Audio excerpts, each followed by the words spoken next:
You're listening to Reading Fightin' Phillies baseball on the Our Phillies Radio Network.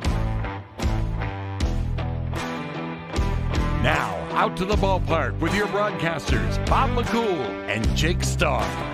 Very good evening and welcome into a Saturday night for baseball here at Mirabito Stadium in Binghamton, New York. Game 5 of a 6-game set between the Reading Fightin' Phillies playing in game number 135, 31-35 in the second half, 59-75 overall, and the Binghamton Ponies playing in game number 134 out of 135. And they are playoff bound, 37-27 in the second half, and 72-61 overall in 2023. This is the pregame show on the Reading Fightin' Phillies Radio Network. I'm Jake Starr.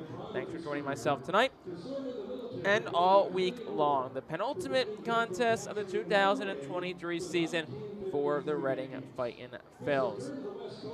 It's a beautiful evening, Saturday night. Temperatures in the low 70s. Expected to dip into the mid 60s throughout the game.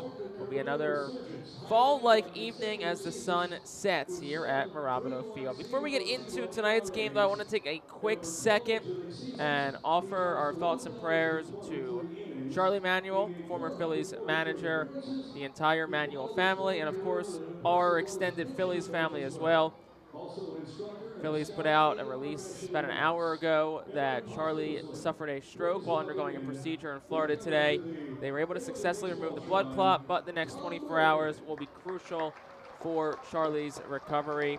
Charlie Manuel, one of the greats for the Phillies. We wish him nothing but the best, and we're sending all of our thoughts and prayers Charlie's way, his wife Missy, and their entire family, along with our Philadelphia Phillies family as well. Charlie, who's been a presence around baseball town many times, and we wish him the best and hope to see him once again very soon here in Reading and baseball town.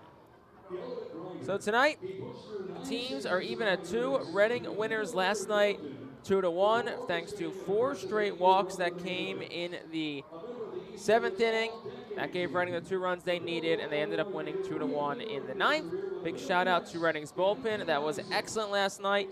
The 4 guys in the bullpen, Eric Yeoman, who got the win, Hans Krause, McKinley Moore, and Jordy Martinez, who got the save, combining to go 4 innings, no hits, no runs, just 2 walks, and picking up 8 strikeouts of Rumble Ponies hitters. And tonight, Reading will look to grab the 3-2 lead and give themselves a chance at a series win over the Rumble Ponies in tomorrow's final game of the 2023 season. We had a chance earlier today to catch up with Phillies number 2 overall prospect Mick Abel. Abel, a chance to talk about his recent success, finishing the year on a high note, and looking ahead towards 2024.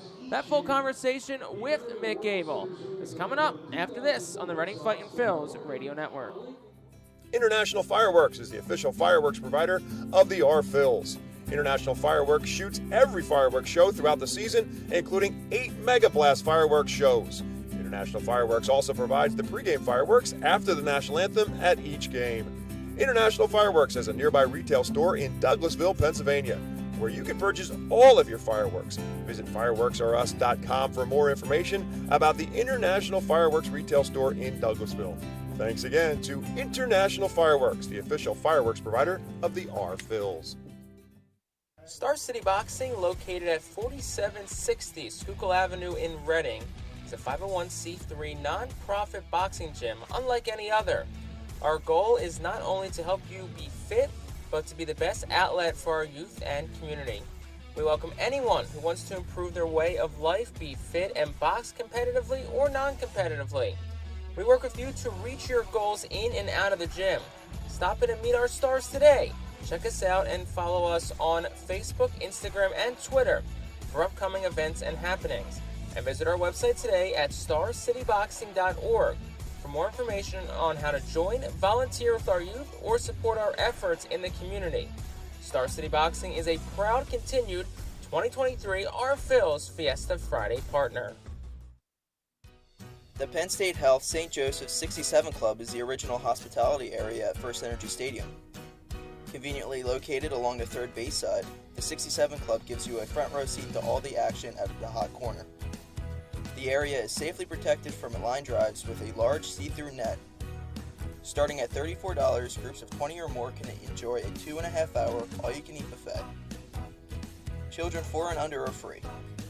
Visit rphils.com or call us at 610-370-BALL to reserve your group outing today. Back on the Reading Fightin' Phil's pregame show, Jake Starr joined by Fightin' Phil's starter Mick Abel. Mick, season winding down, second to last game of the year. Just how are you feeling kind of as the season wraps up?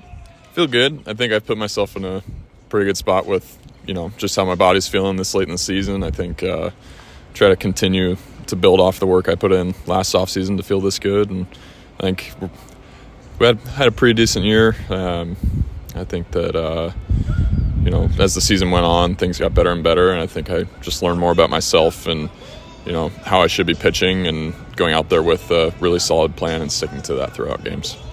Of course, numbers aren't everything, but I think a couple of numbers that stand out is innings pitched and games started, pretty much right at about last year's number. You're a few years removed from, obviously, no senior year because of COVID and dealing with some injuries early on in your pro career.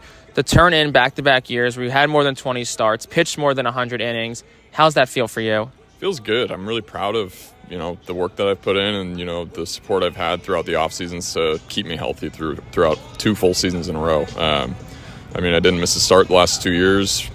Couldn't be happier. And the last 4 weeks has arguably been probably some of your best baseball you've pitched this year. To end the year on a high note like that, how's that feel? It's really good. I've got a lot of confidence right now, and everything feels like it's in a good spot. And I think going into the offseason, it's just something I can build off of. And on the field, on the mound, pitch-wise, anything in particular you've worked on mechanically or approach-wise that's kind of catalyzed the recent success? Just staying on the attack, understanding that the next pitch is the best one, not dwelling on past pitches, not looking forward to future pitches, obviously I'm trying to set guys up, but, it's one pitch at a time and, understanding that my plan is going to take me to good places. I had a conversation yesterday with Ryan Kirkering about this, and when you're pitching in single A, Clearwater, Jersey Shore, maybe you can get away with just throwing 98 and blowing it by guys, but you get to double A. Has it forced you, in essence, to kind of become more of a, not saying you weren't before, but become more of a pitcher and focus more on having to hit spots, mix pitches, and like you said, set guys up because you can't just blow it by guys anymore? Yeah, for sure. I think you can get away with a lot of swing and miss up in the zone at the lower levels, especially with a high-octane fastball. And, as you go up, the more I've learned is the biggest thing I've learned is that I got to pitch. I think for so long I thought that the velo and, the swing and miss stuff was going to carry me places. And I think I'm understanding now, and I think I've got a pretty good understanding of how my stuff plays and how it works against hitters, even from the Double A caliber, whether it was Double A this year, spring training this year, or, no matter who I'm facing, there's got to be a plan, there's got to be a routine. So, and you're still on this staff, one of the youngest guys out there. Do you look at guys like maybe David Parkinson, who's 27, or before he left, Tyler Phillips, who's an older guy, as kind of veterans that you can kind of lean on? Do you ask a lot of questions of those guys? Yeah, I think a lot of the questions are more off the field, just in terms of recovery and, how their routine goes throughout the weeks, how they're staying healthy throughout the season. And, it's more understanding the body more so than pitching, I think. And, there are times in the dugout where we're talking about sequencing, we're talking about, what our idea is for certain hitters, or how, if we were watching, Osterberg, how he pitched last night or 2 nights ago, it was basically exactly how we would have pitched him too. And, it's fun. We have a good time, but we still talk about, the important things. Off the field, you're still just turned 22 years old. When you look back on the year just away from maybe the diamond, how do you feel like it went just being a professional and living that in every sense of the word every day when you're away from the field? I think the biggest thing, about being a professional is taking care of your body and understanding what you need to do every day. Wake up, make your bed, brush your teeth, take a shower, get your routine dialed off the field, and, be able to flip the switch before you get to the field and turn it into work mode. I think that's an important thing that I learned this year, and I think it's helped me become a much more professional pitcher in person. When it comes to expectations, obviously on the outside, there's a lot of them. You seem like a guy who's very good at kind of blocking out that outside noise. How do you do that? How do you kind of just focus on being the best Mick Abel you can be and removing the labels of prospect or has to be here or has to be there by X date? I think just staying true to myself, understanding that, I got to be my own best pitching coach at the end of the day. I got to be my own best mental skills coach at the end of the day. Not caring about what other people say and what other people think is something that, I've definitely worked on a lot this year, and just in terms of blocking it out and really focusing on what I need to focus on. And yeah. Tomorrow's last game of the year. Any exciting off-season plans for you? My little brother has a semester in Rome, in Italy. I think I'll go out there I think I'm going out there for a week with my parents, go visit him. But yeah, that's all I got. Good stuff. Well, Mick Abel, we really appreciate the time today. We appreciate the time all year long. It's been a pleasure watching you this year. Best of luck this offseason, and can't wait to watch you compete in 24. Thank you very much. Humane Pennsylvania is an innovative national leader in animal welfare with adoption centers, accredited nonprofit veterinarian hospitals, emergency animal rescue services, community pet assistance programs, and a free community dog park. At HPA, we are passionate about going the extra base to keep your pets healthy and happy at home with you. With a variety of services and different ways and times to access them and variable pricing, Humane Pennsylvania is here to provide your pets with exceptional care how, when, and where they need it. Visit humanepa.org for more information. White Star Tours and Travel Centers offers the Our Phillies fan road trip again this season. It's your chance to hit the road with other Our Phillies fans, see an Our Phillies road game, meet with an Our Phillies player, and also see an Iron Pigs and Phillies road game. The White Star Our Phillies road trip visits Altoona, Toledo, and Cleveland from Thursday, July 20th until Sunday, July 23rd. See the Our Phillies in Altoona Thursday, meet with an Our Phillies player or coach, then head to Toledo Friday and Cleveland Saturday to see many former Fightins in action. The trip heads back to Reading on Sunday. Visit the customer service booth for more info on the White Star Our Phillies fan road trip to Altoona, Toledo, and Cleveland. Space is very limited, so sign up today.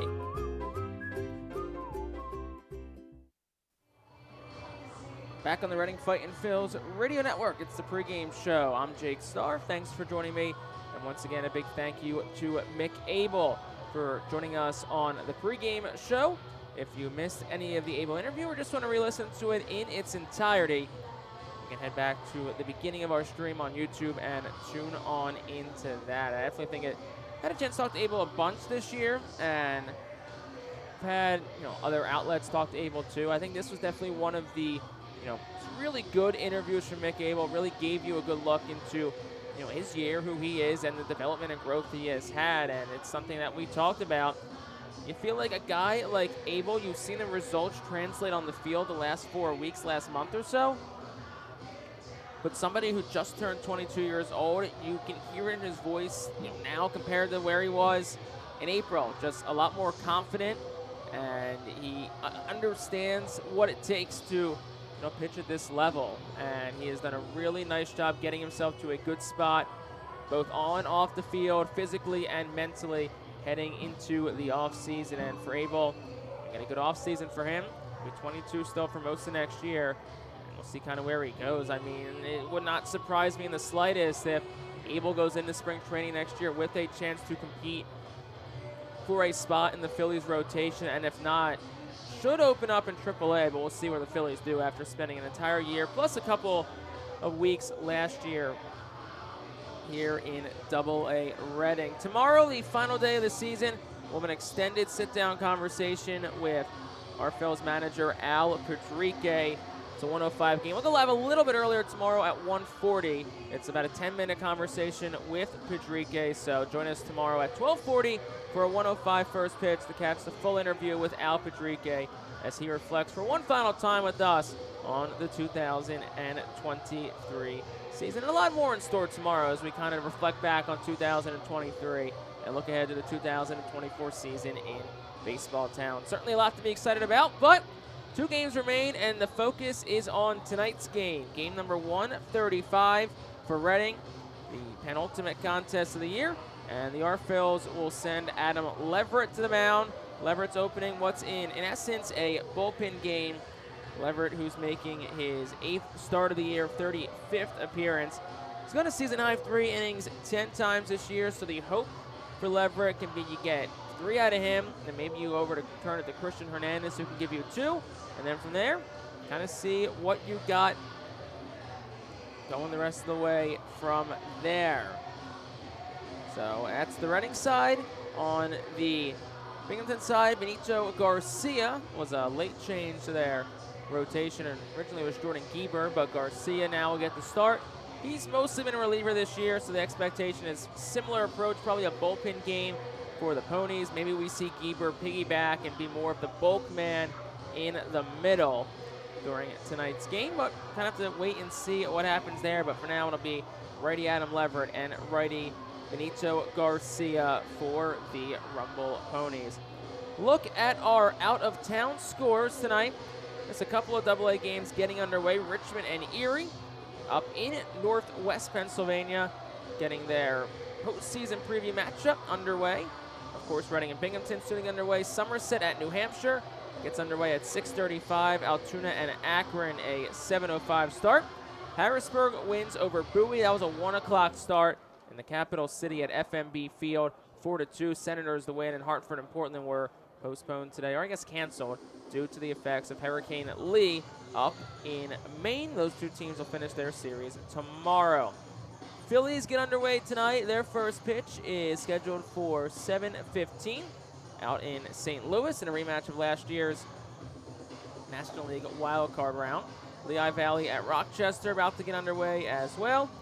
Jersey Shore fell last night to Hudson Valley, so their season has come to an end. Congratulations to the Blue Claws and everybody involved in the organization. And of course, a lot of the guys that are here played a big role in Jersey Shore's success. And congratulations to them on a great 2023 season. And then Clearwater last night, 2-1 winners over the Lakeland Flying Tigers to secure themselves a spot in the Florida State League Championship Series.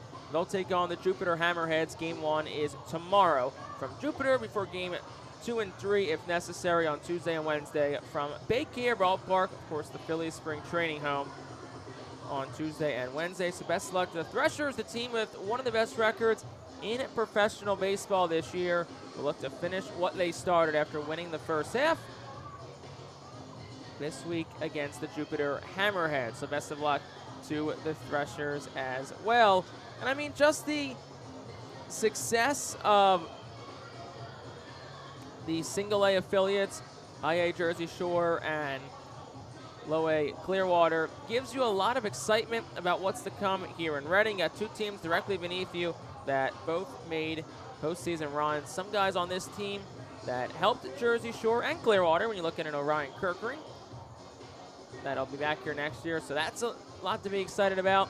And then we'll see what guys are here when 2024 starts. One roster move today for the Fightin' Phils. They called up Rodolfo Sanchez, a relief pitcher, 23-year-old out of the Dominican Republic. So he is active tonight out of Reading's bullpen. And the corresponding move is that David Parkinson is promoted to AAA Lehigh Valley.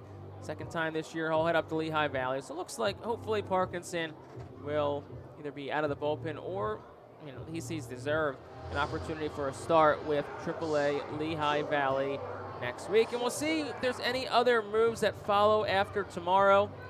See, maybe McAble or Carlos De La Cruz are in the conversation for potentially a move up to AAA Lehigh Valley for the last week of the season. But if not, at least speaking to McAble today, he's very happy with the way 2023 ended.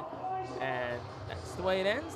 He'll be happy about that. And he'll go into the offseason certainly on a high note.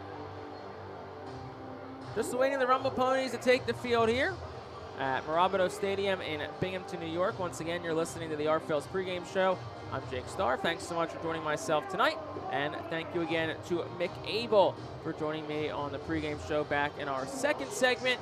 If you missed that interview or want to re-listen to it in its entirety, you can stay right here on our YouTube, Facebook, or Twitch page and scroll on back, whether it's at a break or after the game tonight, to rehear the conversation with Fightin' Phil starter and Phillies number 2 overall prospect, Mick Abel. And after tonight, tomorrow we play the final contest of the season here at Binghamton, a 1:05 start. We'll be on the air at 12:40 tomorrow, as we said a little bit earlier, 25 minutes as opposed to 20, as we had an extended about a 10-minute conversation. That interview with Al Padrique will air tomorrow around 12:45 here on the Reading Fightin' Phil's radio network. Reading will send Zach Hockey to the bump, and the Rumble Ponies will send Blade Tidwell back to the bump, so it'll be a rematch of Tuesday night's matchup between Hockey and Tidwell. Reading staff this week, really both staffs have picked up the strikeouts in a high level. Reading had 16 strikeouts last night, up to 48 for the series. That's 12 per game. They also had 17 on Wednesday. So far this week, they have 12.5 strikeouts per 9, which is second in the Eastern League over this week. Of course, the team that is directly ahead of them is Binghamton. So it's been a week that's featured a lot of strikeouts, and we'll see if tonight fares any different. The Ponies lineup is being introduced on the field. It's 6:07 right now, so we'll start a couple of minutes late for a special 6:07 start time on 6:07 Saturday night here at Mirabito Stadium in Binghamton. 6:07, of course, the area code for the Binghamton and surrounding areas. Once again, it's Adam Leverett for the Fightin' Phils. It's Benito Garcia for the Ponies, who takes the field right now. The two arms on the mound tonight, at least to start. It should be, looks like a bullpen game for both sides this evening. Both teams come out of the dugout as we await the national anthem. This has been the Reading Fightin' Phil's pregame show on the R-Phil's radio network. I'm Jake Starr. We'll talk to you after the anthem. Lineups and first pitch after this on the R-Phil's radio network. Can't make it to the ballpark? The R-Phil's radio network has you covered. Legendary Berks County broadcaster Bob McCool is joined by Jake Starr, and they'll bring you radio coverage of all 69 R-Phil's home games in 2023. Tune in on the Fightin' Phil's YouTube channel, Twitch account, Facebook page, or at rphils.com/radio. The Savage Auto Group Ram Club puts you close to the action on the field, with seating in the front 2 rows located directly behind the Fightin' Phil's bullpen down the right field line. Fans will enjoy terrific waitress service and have counter space for their food and drink. Fans can reserve the area for 36 people or book any amount of tickets. Keep up with everything R-Phil's on social media. Follow us for exclusive content such as highlights, interviews, features, and much more. Find us on Twitter at Reading Fightins, on Instagram at Fightins, on Facebook by searching Reading Fightin' Phil's, and even on TikTok. Keep up with one of the mostly followed teams in all of minor league baseball on social media.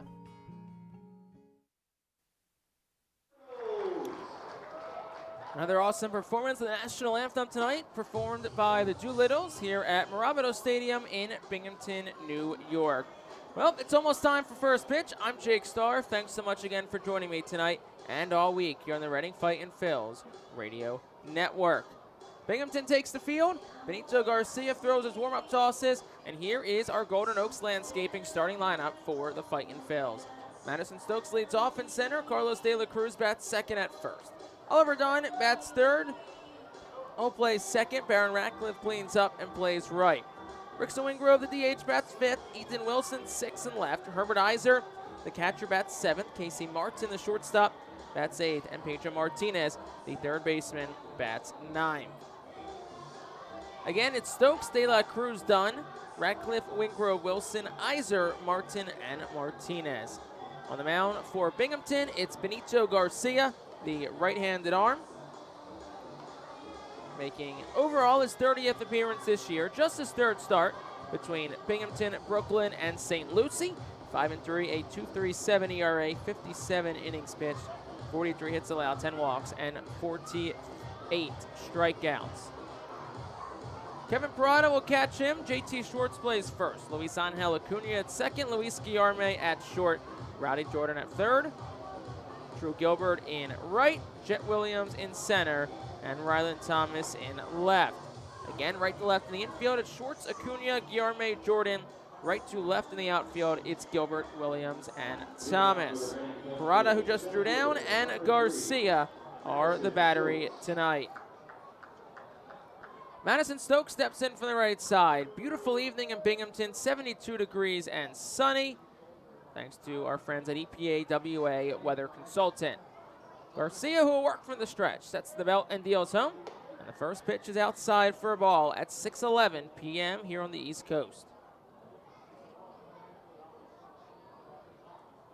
Madison Stokes, the righty, slightly open stance for him. Works against Garcia, who will fire the 1-0. And that's over for a strike. No balls. Excuse me, 1 ball, 1 strike to Madison Stokes. Last pitch, a fastball at 91 from Benito Garcia, was recalled back to Double-A before last night's game. 1-1. That's inside, 2 balls and a strike. Did a brief stay with Double-A Binghamton earlier this month. Made his Double-A debut back on September the 3rd. The 2-1. Swing and a miss by Stokes. 2 balls, 2 strikes. Garcia on the 3rd. Earned a win, went 3 innings, 1 hit. No runs, a walk, and 4 strikeouts. So, like Reading tonight, probably looking to get 2 or 3 out of Garcia. 2-2. Stokes, a ground ball towards the middle. Acuna, the second baseman, had it played well, and he throws the first in time. That's out number 1.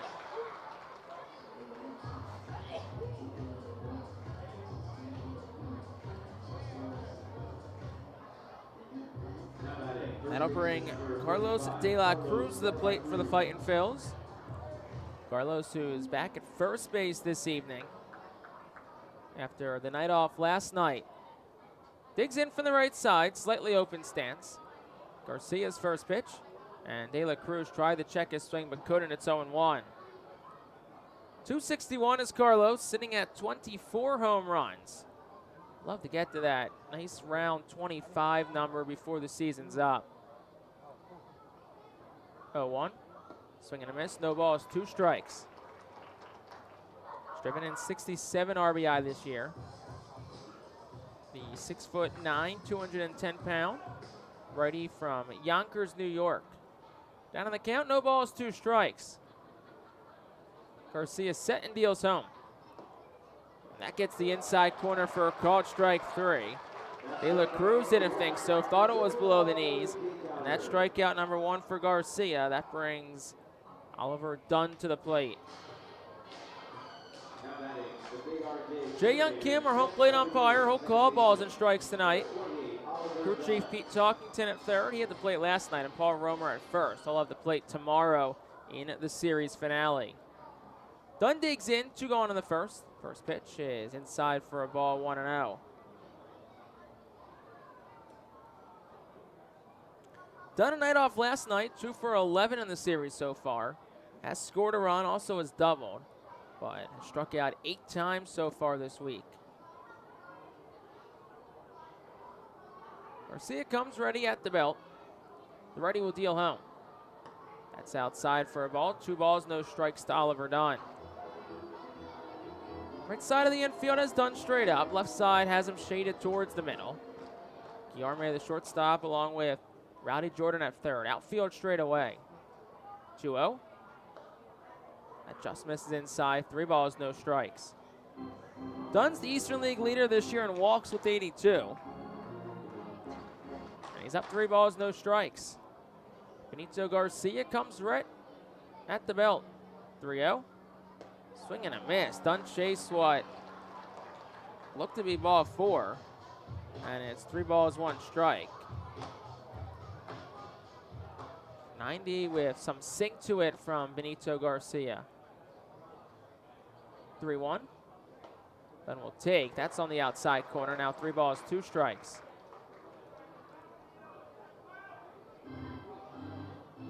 So after falling down 3-0, Garcia's worked his way back to a full count. 2 outs in the top of the first. Here's the pitch. Dunn will take, flipped his bat. But Jae-Young Kim will say that was strike 3, and Oliver Dunn is not happy at all. He is letting Jae-Young Kim hear his thoughts on that. Got to be careful, though, if you're Oliver Dunn. Not much of a leash to argue balls and strikes. Jae-Young Kim gives him another look, and Dunn will retreat back to the dugout. So in the first, Reading goes down in order, 1-2-3. Reading nothing, and Binghamton coming to bat. Gear up for Fightin Phillies season. Visit the Brentwood Industries Fightin Phillies team store at First Energy Stadium, or check out our online store 24 hours a day, 7 days a week at rphils.com/shop. We have a wide variety of Fightin Phillies hats, t-shirts, kids apparel, and more. Looking for something new? Check out our latest selections of Los Luchadores de Reading and Reading Hot Dogs gear, plus throwback black R-Train R-Phils attire. Root for your Fightins in style. Stop by the Brentwood Industries Fightins team store or rphils.com/shop. ROG Orthodontics is the proud official partner of the ROG Orthodontics Fightin Phil's Kids Club. Join today at Fightins.com to get your free ROG Orthodontics Kids Club t-shirt and visit FantasticSmiles.com for more information on why ROG Orthodontics is voted #1 in Berks and Monco. ROG Orthodontics and the Fightin Phils, two great hometown partners.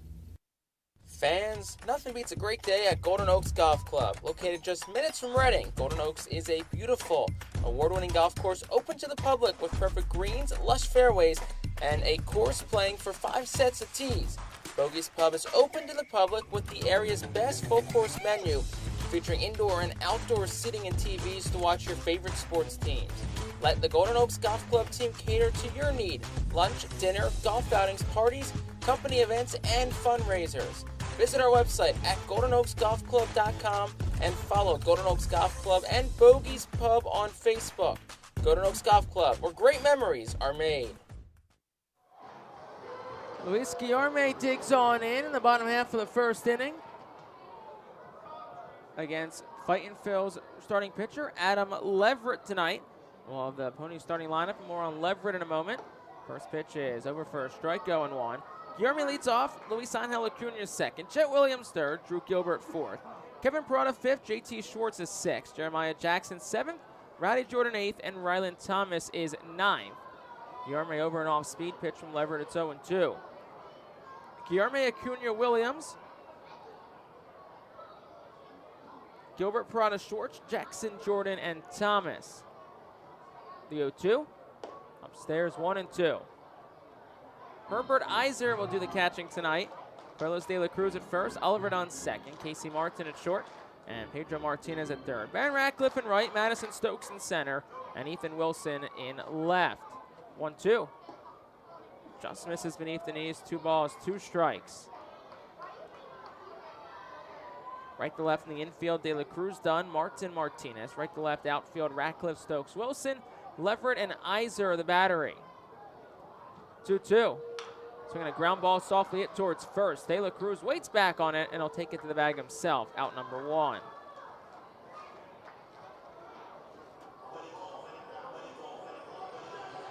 That'll bring Luis Angel Acuna to the plate.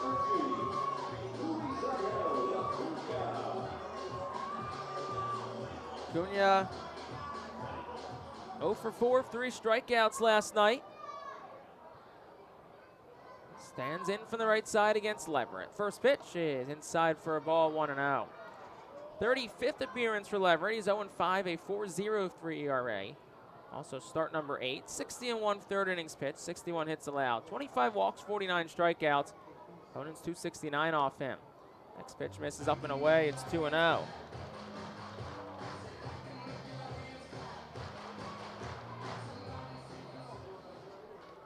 Two balls, no strikes to Acuna. Here's the pitch.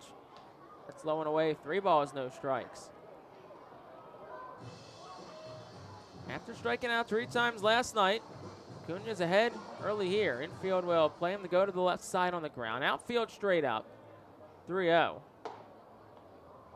Try to check his swing. Doesn't matter, as it's called a strike up at the top of the zone. 3 balls, 1 strike now to Acuna. He'll swing at the 3-1 and foul it back. 3 balls, 2 strikes.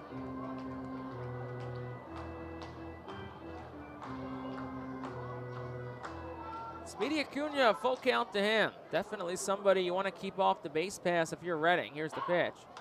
Lifted in the air, slicing down the right field line. Baron Ratcliffe will give it a chase, but it'll go out of play, foul. And it stays 3 balls, 2 strikes.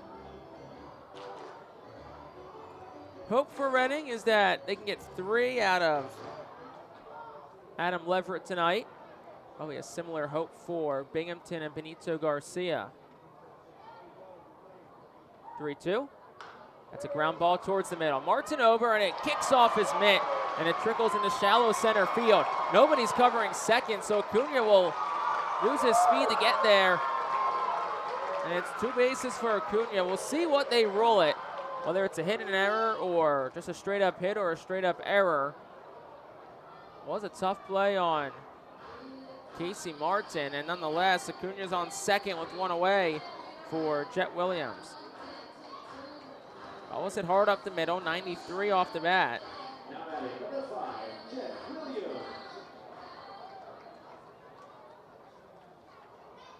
So it looks like it'll go down as a hit and an error. So a single for Acuna, then up to second on the error. That's over for a strike at 0-1, which I think is fair when you break it down, because it was a tough play regardless, but for him to get the second, if Martin never touches it or he keeps it in front of him, it's only 1 bag. And Acuna takes off. Pitch is swung on a miss. Iser's throw to third is a rocket, but it's a bit high, and Martinez can't get the tag down in time. So stolen base number 57 for Luis Angel Acuna, but looks like him and Martinez went leg to leg possibly, as Acuna's down with manager Reed Brignac at third base, and Pedro Martinez stands hunched over next to the third base coach's box. Looks like they're looking at the left ankle of Pedro Martinez, and for Acuna, looks like it's the left knee, lower leg, ankle-ish area for him as he limps up and currently stands in the third base bag. So looks like Acuna will stay in the game as Austin Dayton, the athletic trainer, will head back. Still looking at Pedro Martinez. Al Padrique, Binghamton manager Reed Brignac, who's in the third base coach's box, both standing over him to make sure he's okay. Assistant athletic trainer Jesse Lacey's out there as well, along with a member of the Phillies staff. Martinez taking his time, and looks like he will stay in the game as well. Get a pat on the back from Reed Brignac. Of course, no ill intent on either side of that play. Just a bang-bang play, and that's baseball. So glad to see both Acuna and Martinez will stay in. Call was a strike, so it's 1-1, 1 out, bottom 1. Still scoreless. Acuna on third, so Reading will bring the infield up. The pitch is hit in the air, out towards center. Stokes waits on it, makes the catch. Acuna will tag up. Stokes' throw will go home. But Acuna, as we said, has plenty of speed, so he's in standing up. So going as a sacrifice fly out the center, and an RBI for Jet Williams to put the Rumble Ponies on the board. 1-0 for Drew Gilbert.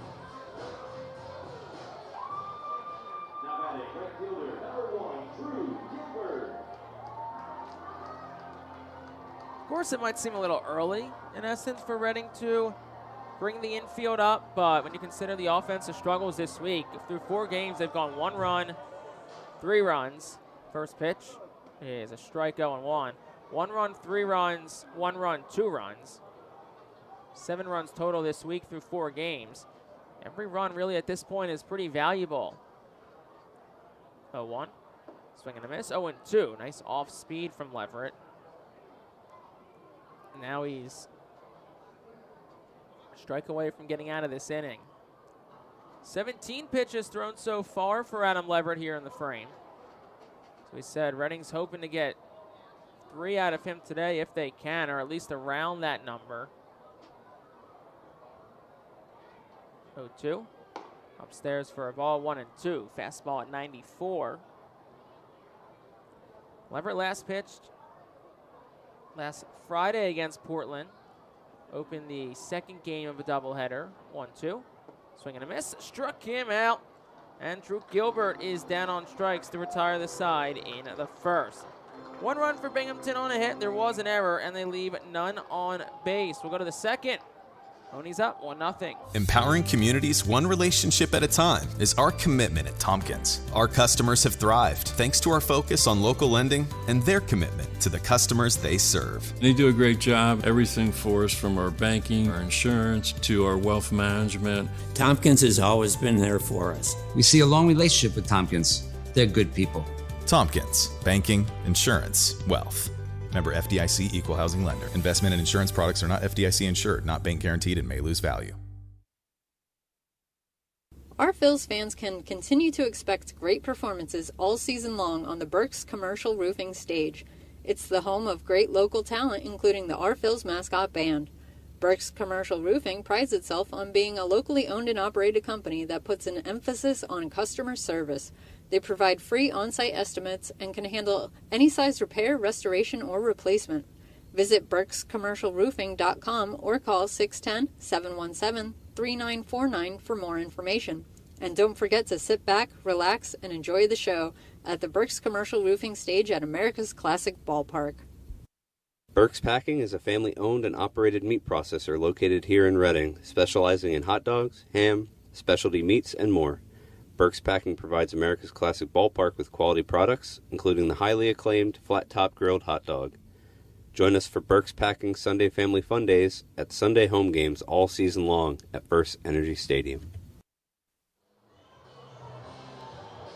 Top of the second, Binghamton up 1-0 after notching a run in the bottom half of the first. Benito Garcia back on for inning number 2 of work. He'll face the middle third of the Our Phillies lineup, starting with Baron Ratcliffe. The right fielder tonight will dig in from the left side.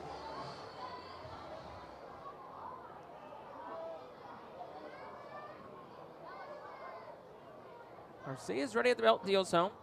Ratcliffe whacks it on the ground towards first. It's a fair ball. Awkward field by Schwartz. So flip to the pitcher, Garcia, and it's off his glove and down. So we'll see what they rule that.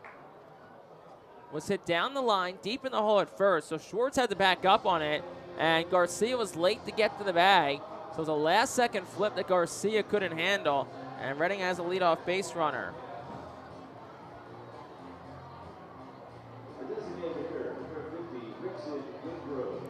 That's going to go down as an error against Binghamton. Let's see whether it's on the throw or the reception. Now here's Rickson Wingrove. First pitch. That's on the inside corner. No balls, 1 strike. So it'll go on Garcia for the missed catch. So it's an E1. First error of the night for Binghamton. 0-1. Wingrove swings over an off-speed pitch. It's 0-2. Probably an argument for both ends there. You know, Ratcliffe hit it in a tough spot. May have beaten the throw regardless if it wasn't dropped.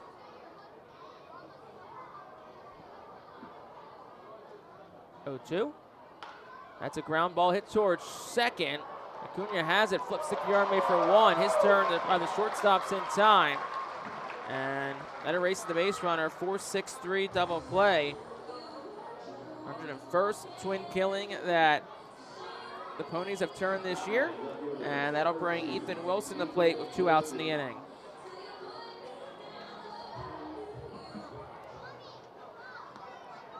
Took an awkward hop on Acuna, but he did a nice job sticking with it to get the 2 outs. Now here is Wilson, 2 gone in the top of the second. 1-0 Binghamton. Here's the pitch. Wilson, it's a softly hit ground ball up the line at first, and it'll be fielded by the first baseman Schwartz. A couple steps in front of the bag, and it'll apply the tag to Wilson, and that will retire the side in the third. No runs, no hits, 1 error, and none left for the Fightin' Phils. We'll go to the bottom of the second. Reading down 1-0 on the Our Phil's Radio Network. Cornwall Manor is an active senior living community on a 190-acre wooded campus in Cornwall, Lebanon County. The community offers independence and opportunities for wellness and fitness, as well as educational and musical programs and the peace of mind of having convenient health care on site. Cornwall Manor offers a range of residential choices from apartments to homes. Prospective residents are welcome to visit us for lunch and have a chance to learn more about the community. More information is available online at cornwallmanor.org. Cornwall Manor, celebrating 70 years of senior living. Star City Boxing, located at 4760 Schuylkill Avenue in Reading, is a 501c3 non-profit boxing gym unlike any other. Our goal is not only to help you be fit, but to be the best outlet for our youth and community. We welcome anyone who wants to improve their way of life, be fit, and box competitively or non-competitively. We work with you to reach your goals in and out of the gym. Stop in and meet our stars today. Check us out and follow us on Facebook, Instagram, and Twitter for upcoming events and happenings. And visit our website today at starcityboxing.org for more information on how to join, volunteer with our youth, or support our efforts in the community. Star City Boxing is a proud continued 2023 Our Phil's Fiesta Friday partner. The Reading Fightin' Phillies are proud to partner with Berks County Mental Health and Disabilities Program. Together, we are striking out the stigma in order to raise community awareness about mental illness and suicide prevention with 3 simple words. Are you okay? The help is to begin a conversation to show Berks County that we care. Suicide hurts and affects everyone, but help is here. We will work together to help raise awareness about suicide and identify what we can do as a community. Kevin Parada leads things off, bottom of the second. 1-0 Binghamton has the lead. Adam Leverett's first pitch is waved on and whiffed. It's 0-1. 5, 6, 7 due up for Binghamton manager Reed Brignack's lineup. 0-1. Brignack is in the third base coach's box. That last one missed down 1-1. His bench coach Mariano Duncan is in the first base coach's box for the Rumble Ponies. 1-1. Swinging a ground ball chop foul just to the right of the Our Phil's dugout on the left side.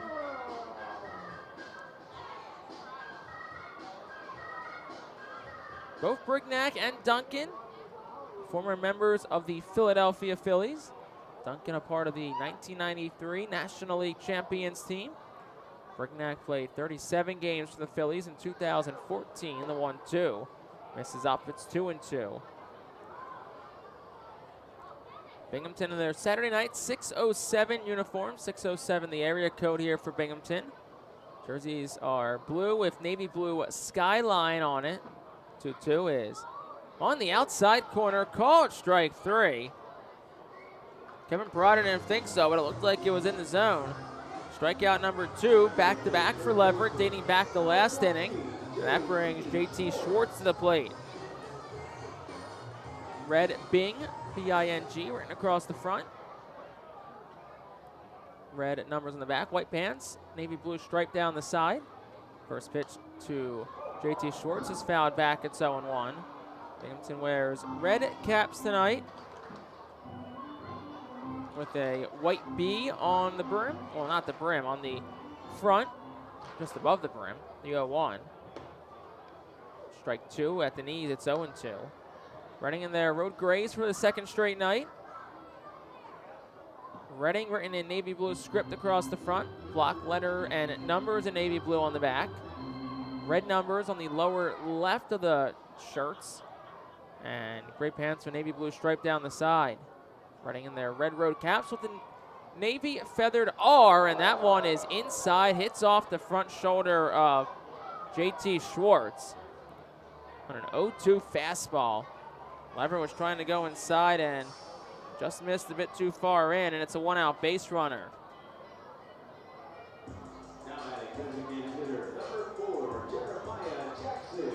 Fifth time JT Schwartz been hit by a pitch this year, and this game number 65 for him in Double-A. Here's Jeremiah Jackson. Reading will position to turn 2. First pitch, a breaking ball. It's over for a strike, 0-1. At 82 from Adam Leverett. Jackson, the 7-hole man in the Rumble Ponies starting 9. 0-1. Swing and a miss. Tried to hold up but couldn't. No balls, 2 strikes. So Adam Leverett in an identical spot that he was in last at bat. No balls, 2 strikes. Last time he hit the lefty Schwartz. This time he'll try to avoid a similar fate. Runner will take off then stop, and the pitch is fouled. At a play on the right side, it stays 0-2.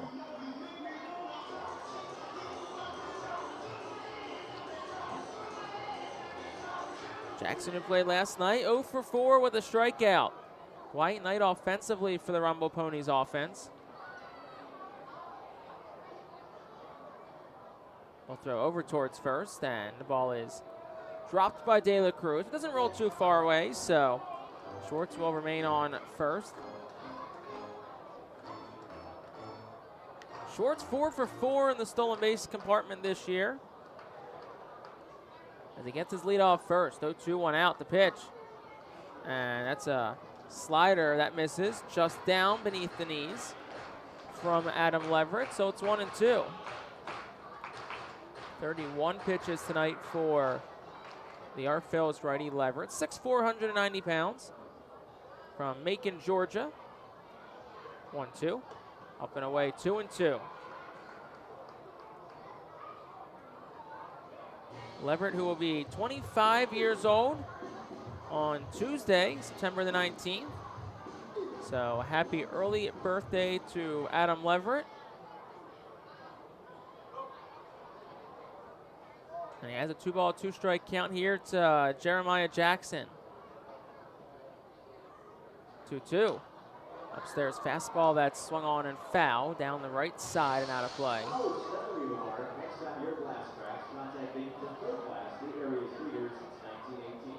So it'll stay 2 balls, 2 strikes to Jeremiah Jackson. JT Schwartz gets the lead off first. 1 out in the bottom of the second. The pitch. That one just misses with another slider off the edge of the plate. And after a 0-2 start to the count, it's now 3 balls and 2 strikes to Jeremiah Jackson. Leverett will peer over at first, so Schwartz gets his lead. The righty set deals, runner takes off, and the pitch is outside, ball 4. Just off the outer edge of the plate. So after an 0-2 start to the count and back-to-back at-bats, Binghamton has gotten base runners in each situation. That'll bring Rowdy Jordan to the plate for the Ponies. Runners on first and second, 1 away in the bottom half of the second inning. Jordan digs in from the left side. Leverett set at the letters. His first pitch. Big swing and a miss from Jordan over an off-speed pitch. At 85 from Leverett, it's 0-1.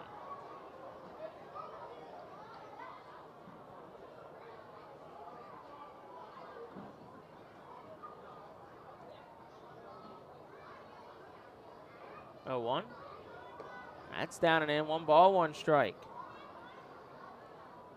Jordan, who's been with this Rumble Ponies team pretty much all year. Game number 118 for him. This, of course, game number 134 for Binghamton. 1-1 is a line drive down the right field line. It's fair, and a roll all the way to the corner. Long run for Baron Ratcliffe. Short scores. Jackson around third, and he gets held up at the last second as Ratcliffe did a nice job getting it into the cutoff man. And it's an RBI double for Rowdy Jordan. Ponies up 2-0.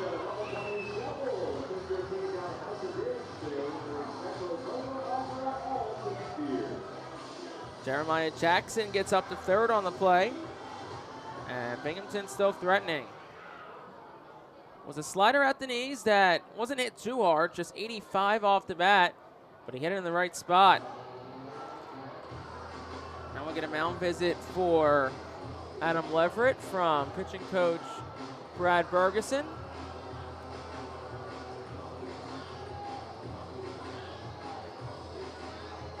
Leverett at 38 pitches. Season high this year is 55 back on July the 4th against Somerset. Most recently threw 52 last Friday against Portland at home. Suffered a loss over 3 innings, gave up 3 hits and earned run. Walked 2 and struck out 1. So a 2-0 ball game, runners on second and third. 1 out, bottom of the second. Infield up for Reading. First pitch to Ryland Thomas is in for a ball. It's 1-0. This could be the last inning for Leverett no matter what, as his pitch count is at 39. Here's 40. That's it on the hands. Pop fly towards shallow left. Wilson comes in. Jackson back to the bag to tag. He'll take off. Here's the throw home, and he is out. 8th outfield assist of the year for Ethan Wilson. Cuts off Jeremiah Jackson at home, and that retires the side and prevents any more of a rally for the Rumble Ponies. Binghamton, though, in the inning, got 1 run. They did it on 1 hit, no errors, and 1 left on base. We'll go to the third. Binghamton up 2-0. Cornwall Manor is an active senior living community on a 190-acre wooded campus in Cornwall, Lebanon County. The community offers independence and opportunities for wellness and fitness, as well as educational and musical programs, and the peace of mind of having convenient health care on site. Cornwall Manor offers a range of residential choices from apartments to homes. Prospective residents are welcome to visit us for lunch and have a chance to learn more about the community. More information is available online at cornwallmanor.org. Cornwall Manor, celebrating 70 years of senior living. The Fightin Phils know who to call for trash and recycling services. A proven winner, JP Mascaro & Sons. The industry leader for over 50 years. Trust the familiar Mascaro Blue Elephant to provide dependable, quality service for your home or business. That's JP Mascaro & Sons, one of the top companies in its industry. Trash and recycling services for home, business, and industry. We are hiring and have open positions in Berks County. Check our website for open positions at jpmascaro.com or call 1-888-MASCARO. JP Mascaro & Sons, ready to serve you. Every time you grab an ice-cold 20-ounce Pepsi, you'll find a Pepsi emoji on the side of the bottle. So while the Pepsi delivers this, the Pepsi emoji delivers this. Ooh.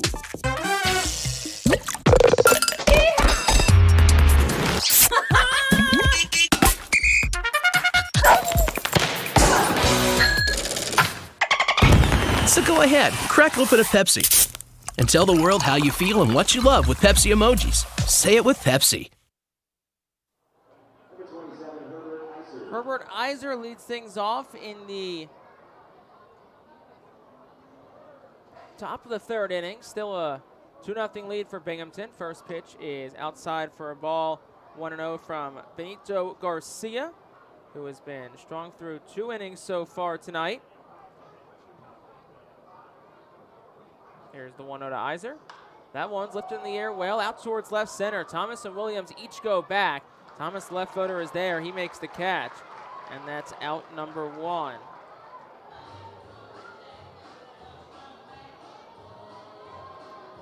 Iser hit it well, 328 feet the other way.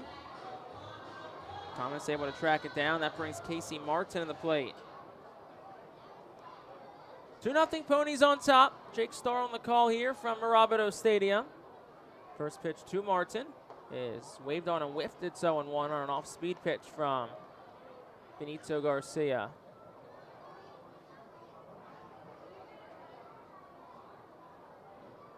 Garcia comes, set at the belt.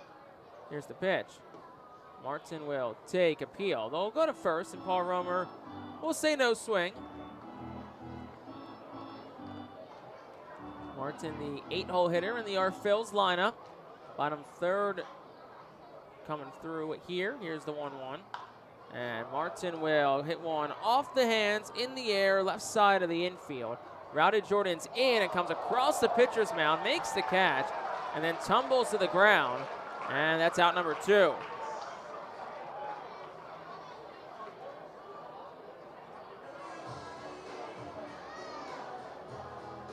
So 2 quick outs in the top of the third inning brings Pedro Martinez to the plate, the third baseman tonight. Martinez, the switch hitter, bats from the left side. First pitch is beneath the knees for a ball. It's 1-0. Reading, no hits tonight so far. They've had one base runner, came on an error when Ratcliffe reached, but it was erased on a double play. 1-0 from Martinez is popped straight up foul. It's ball and 1 strike.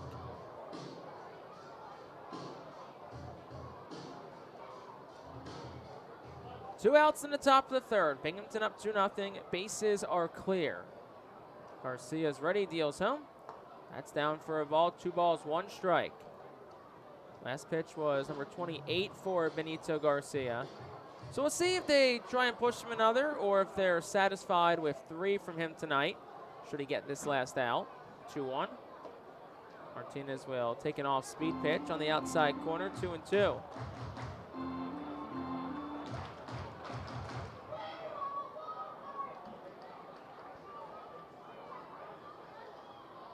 Deep breath from Garcia, the pitch.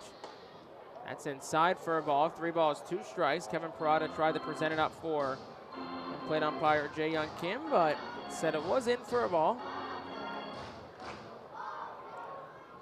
It's a full count, 2 outs now to Martinez. The payoff pitch, and he fights it off straight back foul on what was ball 4, but too close to take for Pedro Martinez. So we'll do it again at 3-2. Next pitch, number 31 for Garcia. Here it is. And he hits a line drive out towards center. Williams had him played well, goes to his right and makes the catch. And that will retire the side in the third. No runs, no hits, nobody left. We're through 2.5. Binghamton up 2-0. Nursing home neglect is a serious problem. If you or a loved one has suffered from bed sores obtained in a nursing home or a fall down in a nursing home resulting in a fracture, our friends at Swartz-Culleton can help. Call the attorneys at Swartz-Culleton for a free consultation. Their phone number is 1-800-JUSTICE.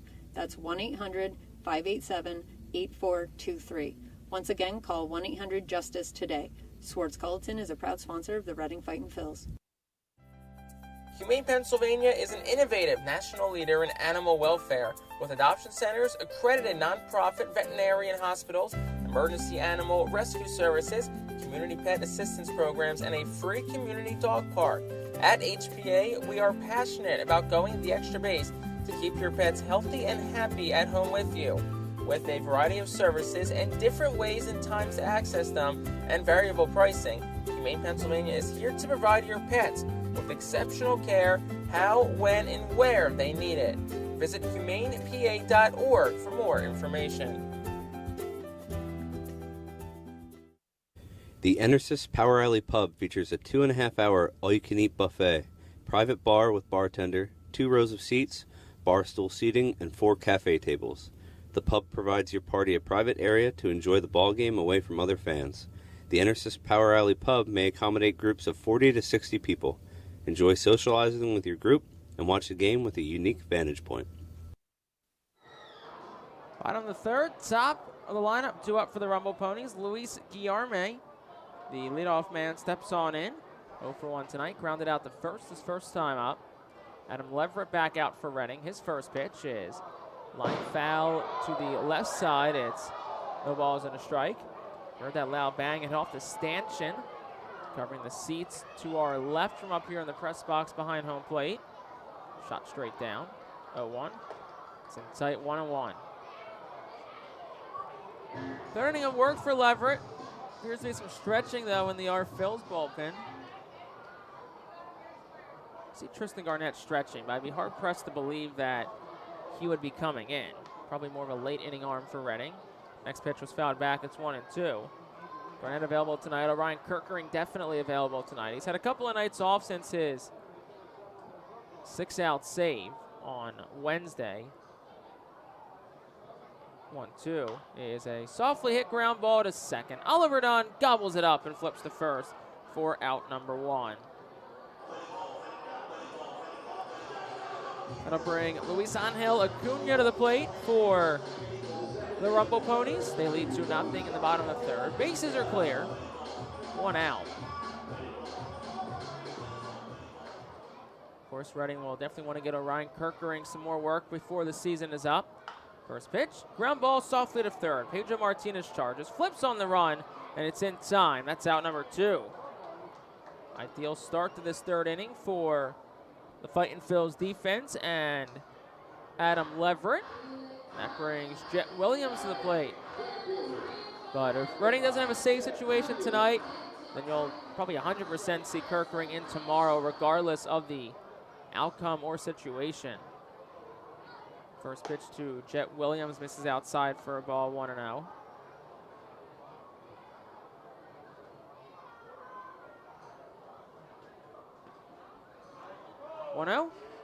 That's over for a strike, 1-1.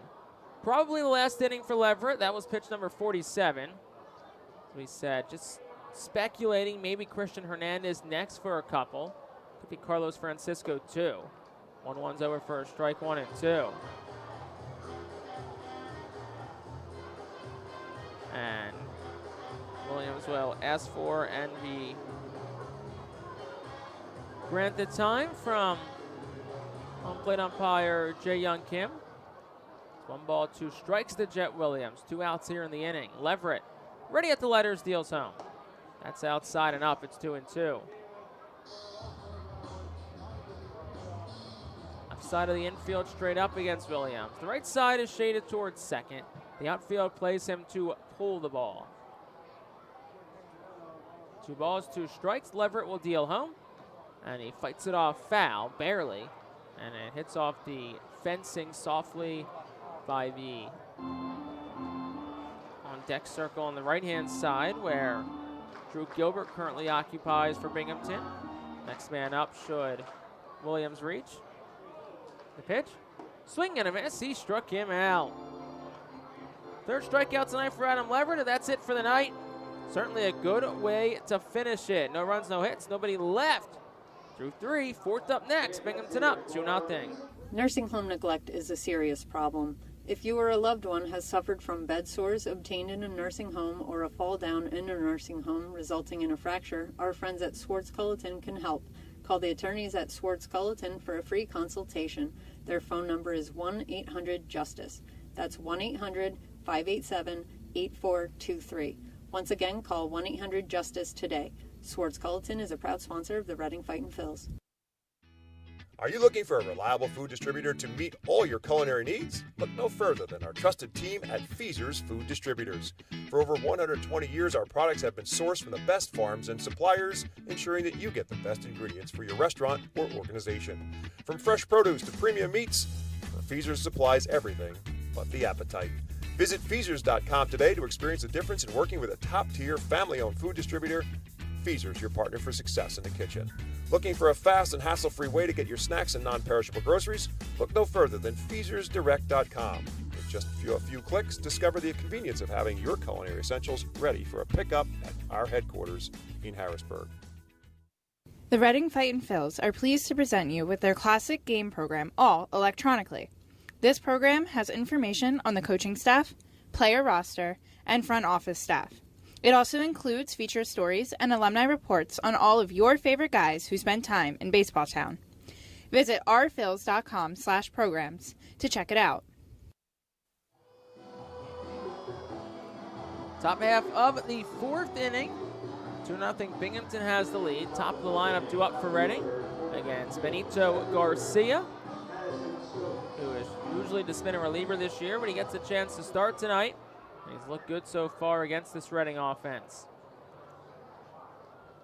Madison Stokes will dig on in from the right side. Leadoff man for Reading.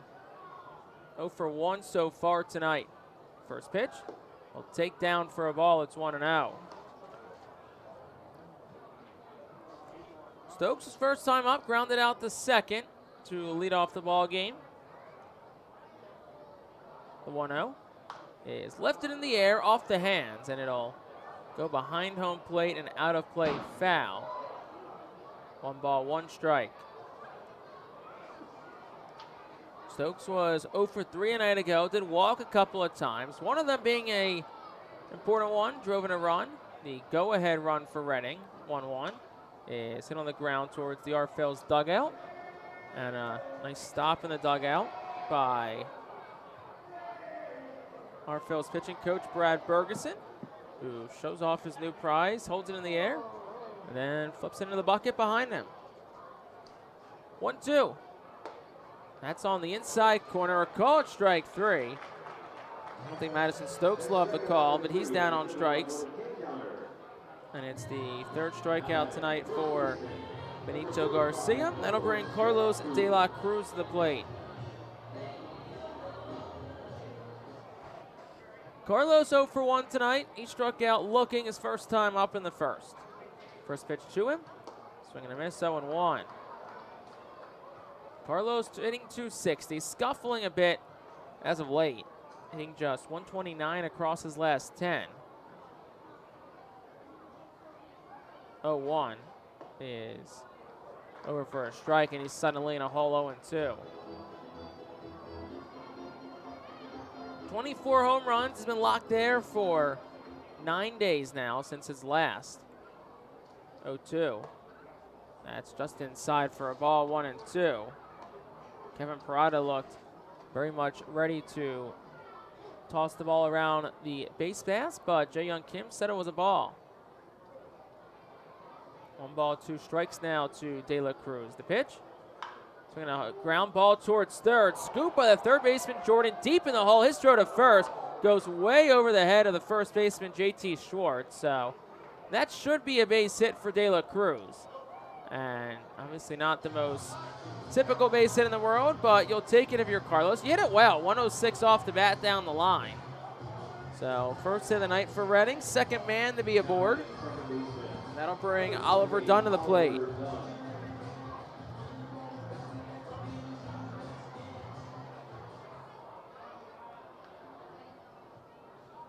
Dunn digs in from the left side. He's 0 for 1 tonight. Struck out looking his first time up on a strike 3 call that he was not very pleased with. First pitch home. That's at the knees. It's 0-1. 276 hitter is done. 78 runs driven in. He's hit 21 home runs this year. The 0-1 is down for a ball, 1-1. Dunn, who was named the Our Phil's team MVP a week ago tonight at First Energy Stadium. Should be in the running for the Eastern League MVP this year as well. 1-1 is a slowly hit ground ball towards second. Acuna has it, flips it short for 1. The throw to first is not in time. Dunn beats it out. Good hustle by Oliver Dunn to extend the inning. And if it has a 4-6 fielder's choice, De La Cruz cut off at second.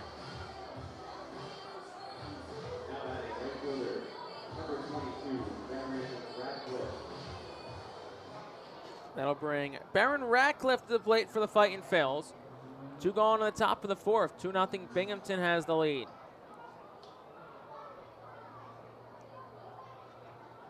Garcia set, deals from the stretch, and Ratcliffe drives one in the air out towards left center. Closing the gap quickly as Jet Williams makes the catch, and that will retire the side here in the 4th. No runs for Reading. They had a hit. There were no errors, and 1 left aboard. We'll go to the bottom of the 4th. Running down 2-0 on the Our Phil's Radio Network. The Louisiana Swamplands. Out here, you're either lunch or you're enjoying it.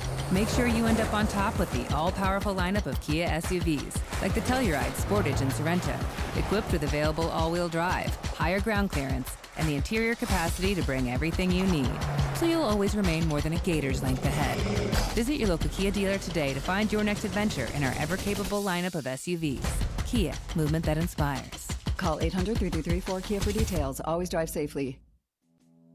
When the Reading Fightin' Phils get hungry, we turn to our team feed partners. Special thanks to Chick-fil-A, Pizza Como USA, Railroad House, Why Missing Restaurant and Bakery, Jersey Mike's Subs, Mimo's Italian Restaurant and Bakery, Subway, and Clean Eats for making sure the Fightin' Phils front office is never hungry on game day. Our staff enjoys delicious meals from our team feed partners. Don't take our word for it. Find out for yourself today. The award-winning Reading Hospital Tower Health Pool Party provides an unforgettable night out with family and friends. Enjoy a baseball game while swimming in the 87-degree heated pool directly behind the right field home run wall. Plus 2.5 hours of all-you-can-eat buffet, photos, and autographs with the crazy hot dog vendor and the Fightin' Phil's mascot band. Regular season tickets start at $33 per person for groups of 20 or more. Give us a call today at 610-370-BALL.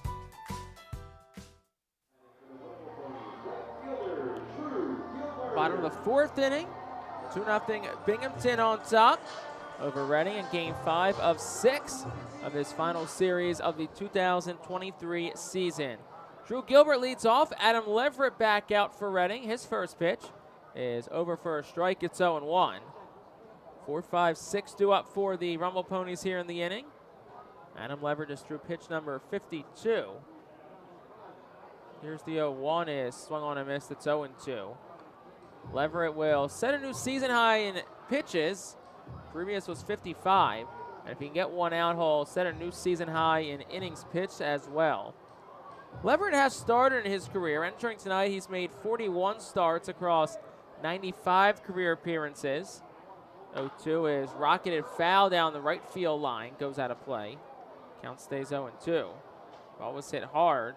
264 feet, 99 off the bat. Leverett set again, the 0-2. That's a line drive down the right field line. It'll land just foul to the right of the chalk. And Drew Gilbert's out in front of back-to-back pitches. That last one a fastball from Adam Leverett at 92 up in the zone. Probably not where he wanted to put it. See if he goes off speed here. Maybe something down out of the zone. No balls, 2 strikes. 0-2. Left it straight up in the air. It'll go out to play foul, and it'll stay 0-2. Jake Starr on the call tonight from Binghamton's Mirabito Stadium, home of the Rumble Ponies. Bottom of the fourth inning. 2-0 Binghamton. Run in the first, run in the second. 0-2 is down. 1 ball, 2 strikes.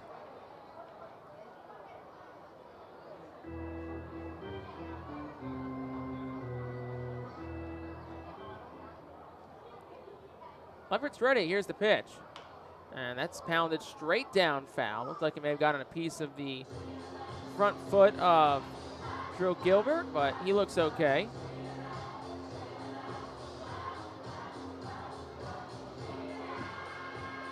Oakland umpire Jae Young Kim will take an extra couple of moments to get some new baseballs from the Binghamton bat boy on the home side. Ball and 2 strikes here, no outs in the bottom of the fourth. Leverett, long at bat here. This will be pitch number 59. Here it is. And it's in on the hands, pop fly, foul territory, third base side. Pedro Martinez runs over, but it'll land just foul. And it stays 1-2.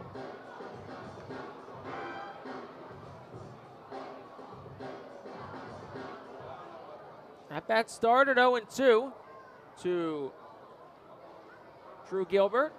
It's 1-2 now. He's fouled off a handful of pitches in this at-bat. Leverett's looking to win a battle here. 1-2. That one's off the end of the bat, hit out towards right. Baron Ratcliffe back, will have room. And he makes the catch on the edge of the track for out number 1. Just missed that one was Gilbert, 84-mile-per-hour pitch. Down at the knees, hit it 354 feet, 96 off the bat. That'll bring Kevin Parada to the plate now for the Rumble Ponies. First pitch from Leverett. It's over for a strikeout and 1. So Leverett now a new season high in innings pitched.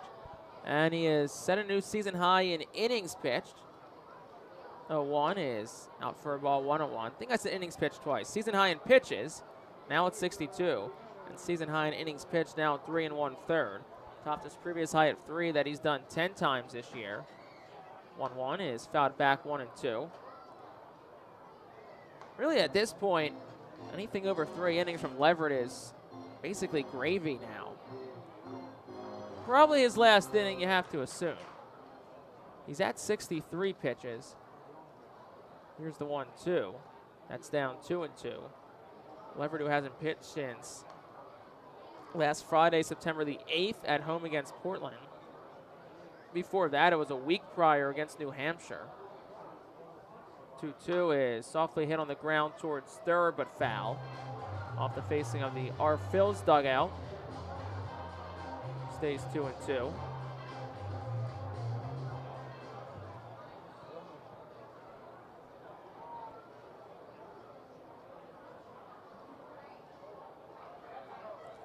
One out, bottom of the fourth. 2-0 Binghamton leads. Base is clear. Here's the pitch. That's up and away. 3 balls, 2 strikes.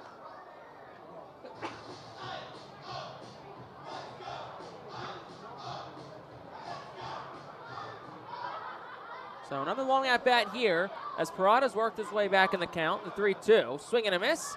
Actually, no, they'll say Parada got a piece of it.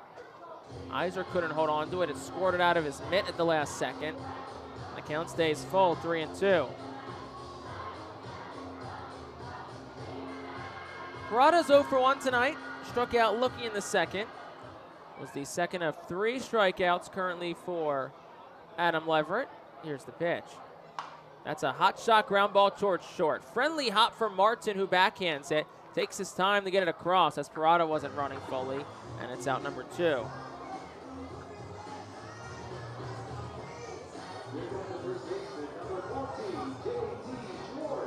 That'll bring JT Schwartz to the plate. 2 outs here in the fourth. 6 straight sent down by Adam Leverett, who's looking to do what the other Reading starters this week have done and end their seasons on a high note. First pitch over for a strikeout and 1. If you can finish this game strong and exit down just 2-0 through 4, that's certainly a good note to end on for Leverett, the 0-1. Swing and a miss, it's 0-2.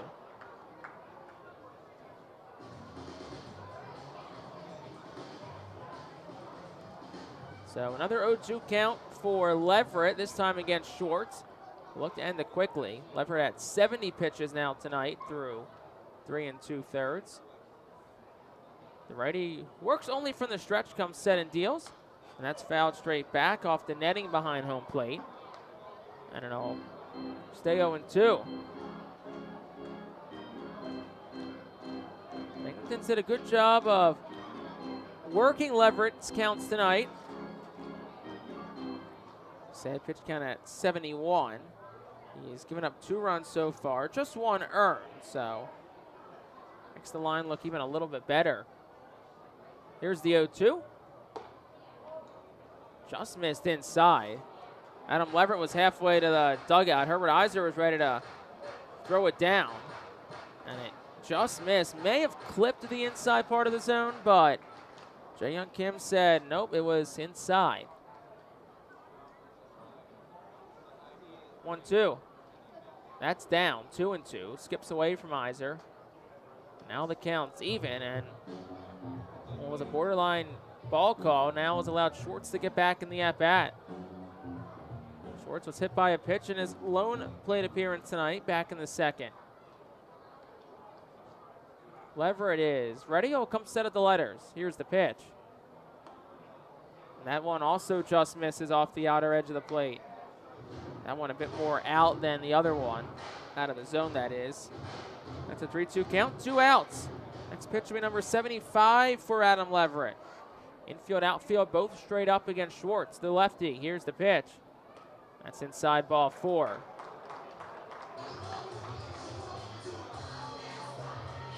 Second walk for Adam Leverett tonight. And that'll bring Al Padrique out of the dugout. Well, it's got to feel frustrating. You feel like you make a good 0-2 pitch, you don't get the call, then you issue a walk, and that'll look like it's the end of the night for Leverett. Al Padrique takes the baseball, and that will prompt us to an Alberta University Golden Wolves call to the bullpen for the Reading Fightin' Phils. Leverett's day is done after 3 2/3. We're back after this on the R. Phils Radio Network. Join us as we celebrate Reading's Spanish and Latino culture during 12 Friday home games this season. The Savage 61 Fiesta Fridays presented by Tito's Handmade Vodka, High Noon Sun Sips, Cathay Law Offices, Suburban Brewing Company, Carl's Cards and Collectibles, Humane Pennsylvania, Star City Boxing, APIS Services, Supportive Concepts, and Affordable Home Care. Fiesta Friday features special Los Luchadores de Reading uniforms, Hispanic and Latino food and music, and other culture elements throughout the ballpark. Get your tickets now by calling 610-370-BALL, online at rphils.com or at the Customers Bank ticket office. To honor the 275th anniversary of Reading, the R-Phils will play as the Reading Keystones on all Thursdays and select Tuesdays in 2023. Tuesdays are brought to you by Coatesville VA Medical Center. Join us for 11 Keystone Throwback Thursdays thanks to Burke's Career and Technology Center, H&F Heating and Cooling, and Rip It Baseball Town Charities batting cages.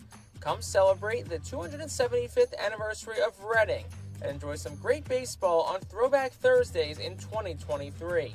Get your tickets now by calling 610-370-BALL, online at rphils.com or at the Customers Bank ticket office. Carlos Francisco, the new arm in for the Fightin' Phils. 24th appearance for Francisco. 4-2, a 5.46 ERA. 28 innings pitched, 33 strikeouts, and 20 walks for Francisco. First pitch is out for a ball. It's 1-0.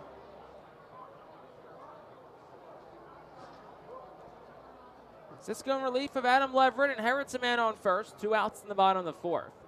2-0, Binghamton has the lead. Here's the pitch to Jeremiah Jackson's over for a strike, 1-1. Leverett went 3 2/3, gave up 2 hits, walked 2, struck out 3. Currently on the hook for 2 runs, just 1 earned. 1-1. That was a foul tip. It's 1-2.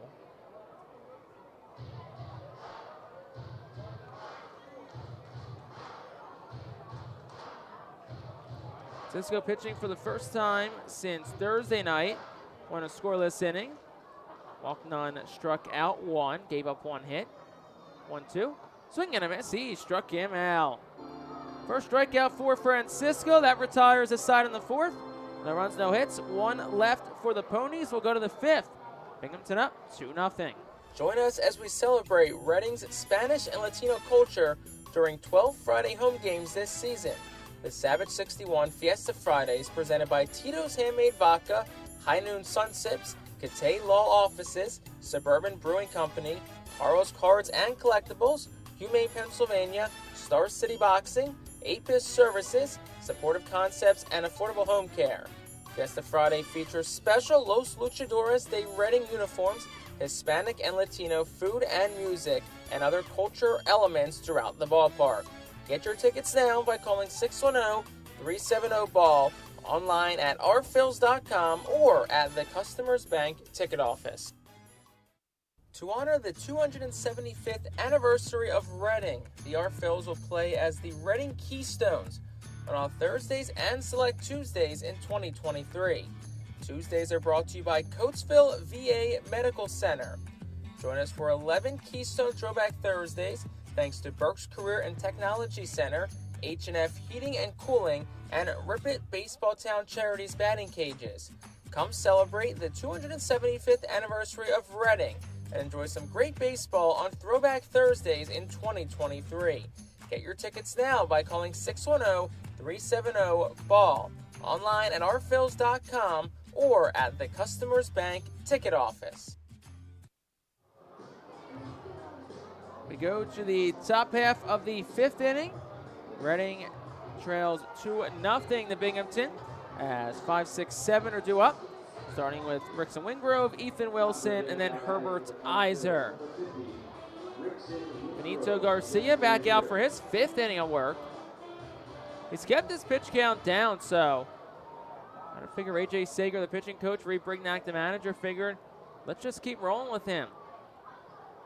First pitch to Wingrove is a check swing on an off-speed pitch. Go appeal to third and say no swing, says Pete Talkington, the crew chief. It's 1-0.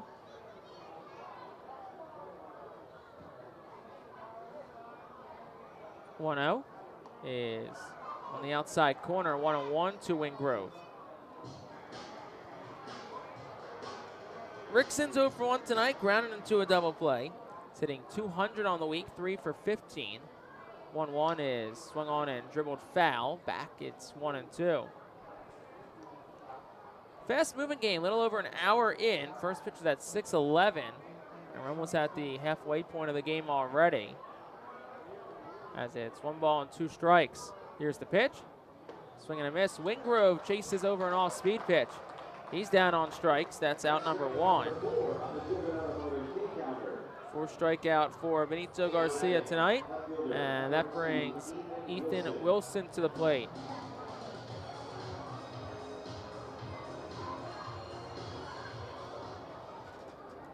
Wilson will dig in. He's 0 for 1 tonight. Deep breath from Garcia. His first offering is at the knees for a strike to Wilson. It's 0-1. Ethan ranks the Phillies' number 16 prospect. 250 hitter this year. 17 homers, 59 RBI. 0-1. That's outside, 1-1.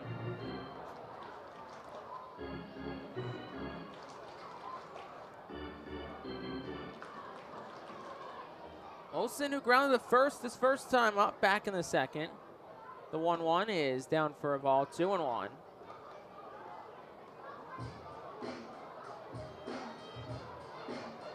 Herbert Iser awaits on deck for the R Phils. He's catching tonight for the second time this week. 2-1 is lifted in the air, foul to the left side. It's 2-2.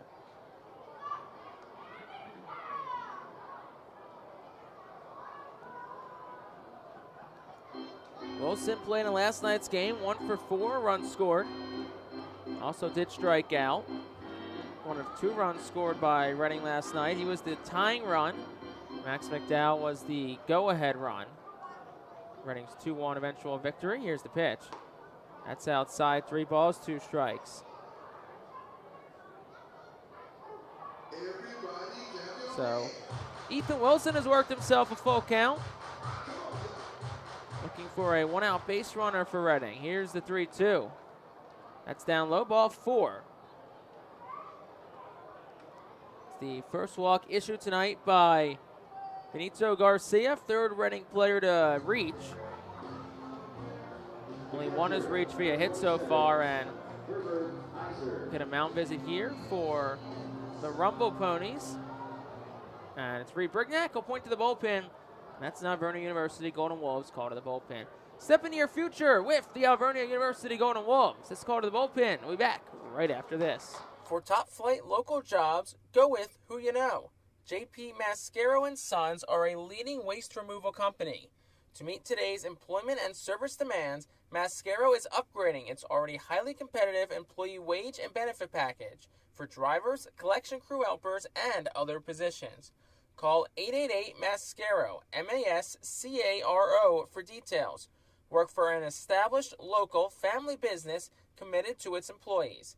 Again, call 888-MASCARO today or apply online at www.jpmascaro.com.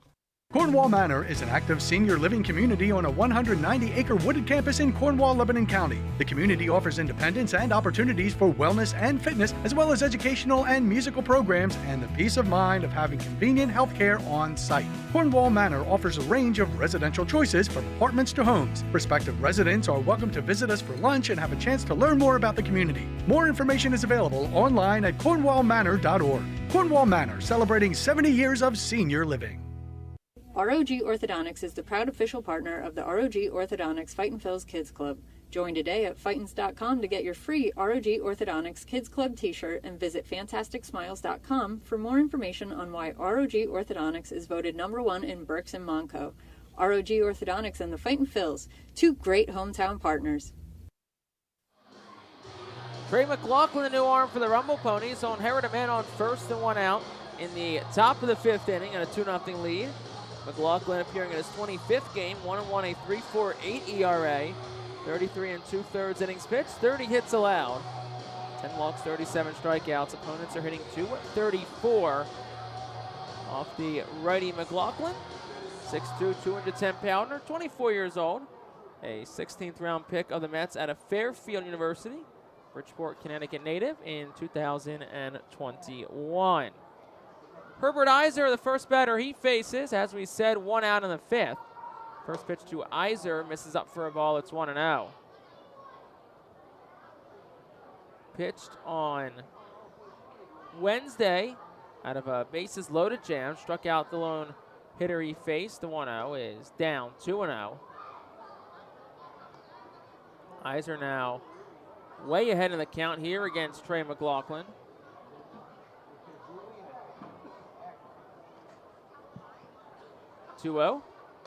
Iser will take 3-0. Gotta think it's red light all the way for Iser, especially facing a new pitcher. You've yet to see anything hittable. And after the way last night went, we learned there's no harm in taking walks. 3-0. Iser will take. It's on the inside corner. It's 3-1.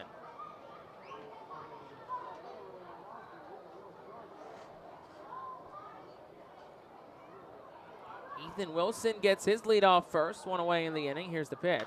Iser, it's a ground ball down the line. It's scooped by the first baseman Schwartz, who touches the bag, throws the second, and Guillermo, the shortstop, puts the tag down, and that retires the side in the 5th. So it's a 3-6 double play to retire the side. No runs, no hits, and nobody left for the Fightin' Phils. We're halfway home from Binghamton. The Ponies are up 2-0. For top flight local jobs, go with who you know. JP Mascaro & Sons are a leading waste removal company. To meet today's employment and service demands, Mascaro is upgrading its already highly competitive employee wage and benefit package for drivers, collection crew helpers, and other positions. Call 888-MASCARO, M-A-S-C-A-R-O, for details. Work for an established local family business committed to its employees. Again, call 888-MASCARO today or apply online at www.jpmascaro.com. Cornwall Manor is an active senior living community on a 190-acre wooded campus in Cornwall, Lebanon County. The community offers independence and opportunities for wellness and fitness, as well as educational and musical programs, and the peace of mind of having convenient health care on site. Cornwall Manor offers a range of residential choices from apartments to homes. Prospective residents are welcome to visit us for lunch and have a chance to learn more about the community. More information is available online at cornwallmanor.org. Cornwall Manor, celebrating 70 years of senior living. ROG Orthodontics is the proud official partner of the ROG Orthodontics Fightin' Phil's Kids Club.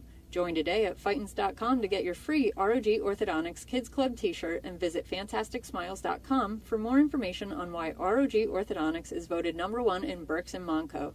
ROG Orthodontics and the Fightin' Phils, two great hometown partners. We go to the bottom of the 5th. Jake Starr on the call from Mirabito Stadium here in Binghamton, New York. 2-0 Ponies have the lead over the Fightin' Phils, and this the penultimate game of the 2023 season for the R Phils. It'll be 8-9-1-2 up for Binghamton. Rowdy Jordan will lead things off. First pitch from Carlos Francisco is swung on, hit in the air towards center. Not deep. Madison Stokes charges in, and the center fielder makes the grab. 1 pitch, 1 out. And that'll bring Ryland Thomas to the plate.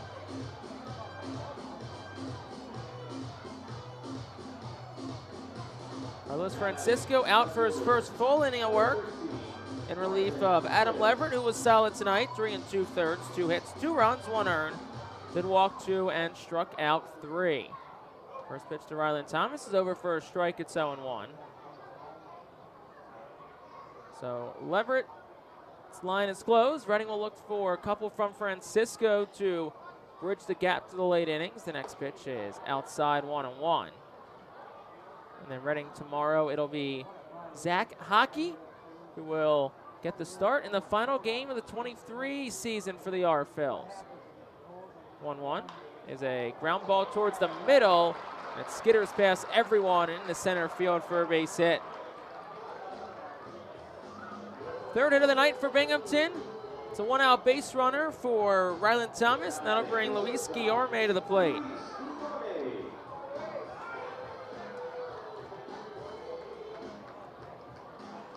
Guillermo, who's making his 4th rehab start for Binghamton this week. First pitch to him's down for a ball. It's 1-0.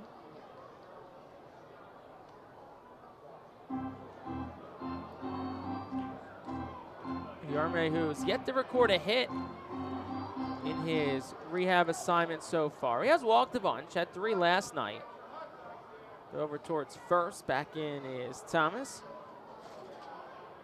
Just 1 stolen base and 2 attempts for Thomas, and this game number 15 for him in Binghamton so far.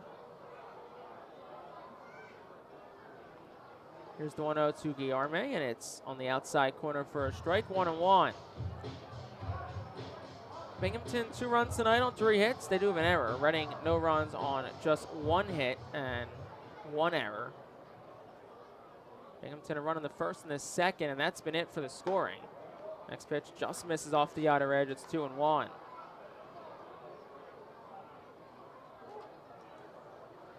Guillerme, who played 128 games for Binghamton back in 2017, was named both a midseason and postseason Eastern League All-Star. The 2-1 just misses out again. It's 3-1.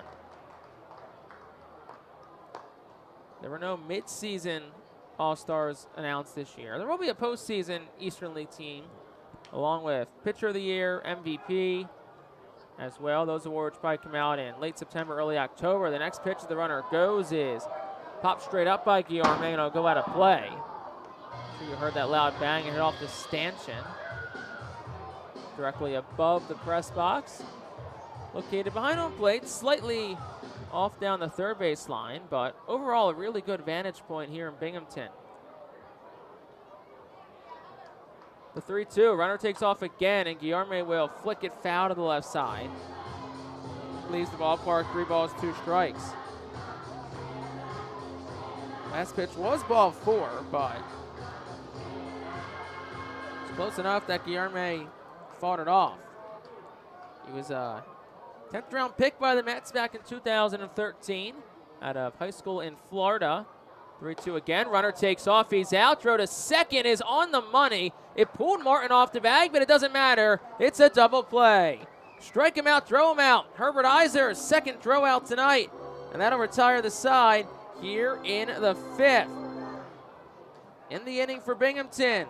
They get no runs on a hit, no errors, none left. We'll go to the 6th. Our score is Reading 0, Binghamton 2. Cornwall Manor is an active senior living community on a 190-acre wooded campus in Cornwall, Lebanon County. The community offers independence and opportunities for wellness and fitness, as well as educational and musical programs, and the peace of mind of having convenient health care on site. Cornwall Manor offers a range of residential choices from apartments to homes. Prospective residents are welcome to visit us for lunch and have a chance to learn more about the community. More information is available online at cornwallmanor.org. Cornwall Manor, celebrating 70 years of senior living. Our Phillies fans can continue to expect great performances all season long on the Burke's Commercial Roofing stage. It's the home of great local talent, including the Our Phillies mascot band. Burke's Commercial Roofing prides itself on being a locally owned and operated company that puts an emphasis on customer service. They provide free on-site estimates and can handle any size repair, restoration, or replacement. Visit burkscommercialroofing.com or call 610-717-3949 for more information. And don't forget to sit back, relax, and enjoy the show at the Burke's Commercial Roofing stage at America's Classic Ballpark. To enjoy a perfectly crafted 1893 from the makers of Pepsi Cola, you must first appreciate its carefully selected ingredients. A dash of cola nut extract, a hint of real sugar, a splash of sparkling water, and a generous amount of attractive spokesperson. Trust me, I'm gorgeous. Cheers to 1893 boldly blended colas, a delicious balancing act of premium ingredients. Casey Martin will lead things off here in the top of the 6th inning. Reading trails 2-0 to Binghamton as Trey McLaughlin's back out. His first pitch is waved on and whiffed by Martin. It's 0-1. Reading trails in this one. Game has been handed over to both bullpens. The next pitch outside for a ball, 1-1. Last inning ended on a strikeout to Luis Guillerme, and then Herbert Iser with his 2nd caught stealing of the year. 8th of the year. The 1-1 is swung on and missed. It's 1-2.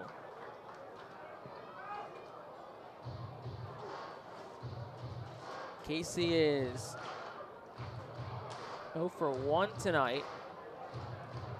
Popped up to the third baseman his first time up. Trey McLaughlin will come set at the belt. Here's the 1-2. And Martin will dribble it foul. Well, our Phil's pitching, as they have done pretty much every night except for Tuesday. Certainly doing its job, holding Binghamton to just 2 runs and 3 hits. But the offense, as has been the theme this week, is just very quiet. 2-2 is lifted foul by Martin, who lunged at a 2-2 offering. Goes out of play.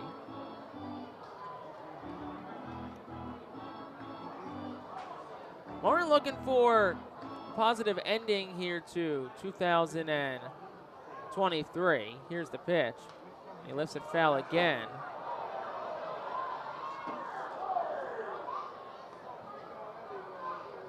One ball, 2 strikes to Casey Martin.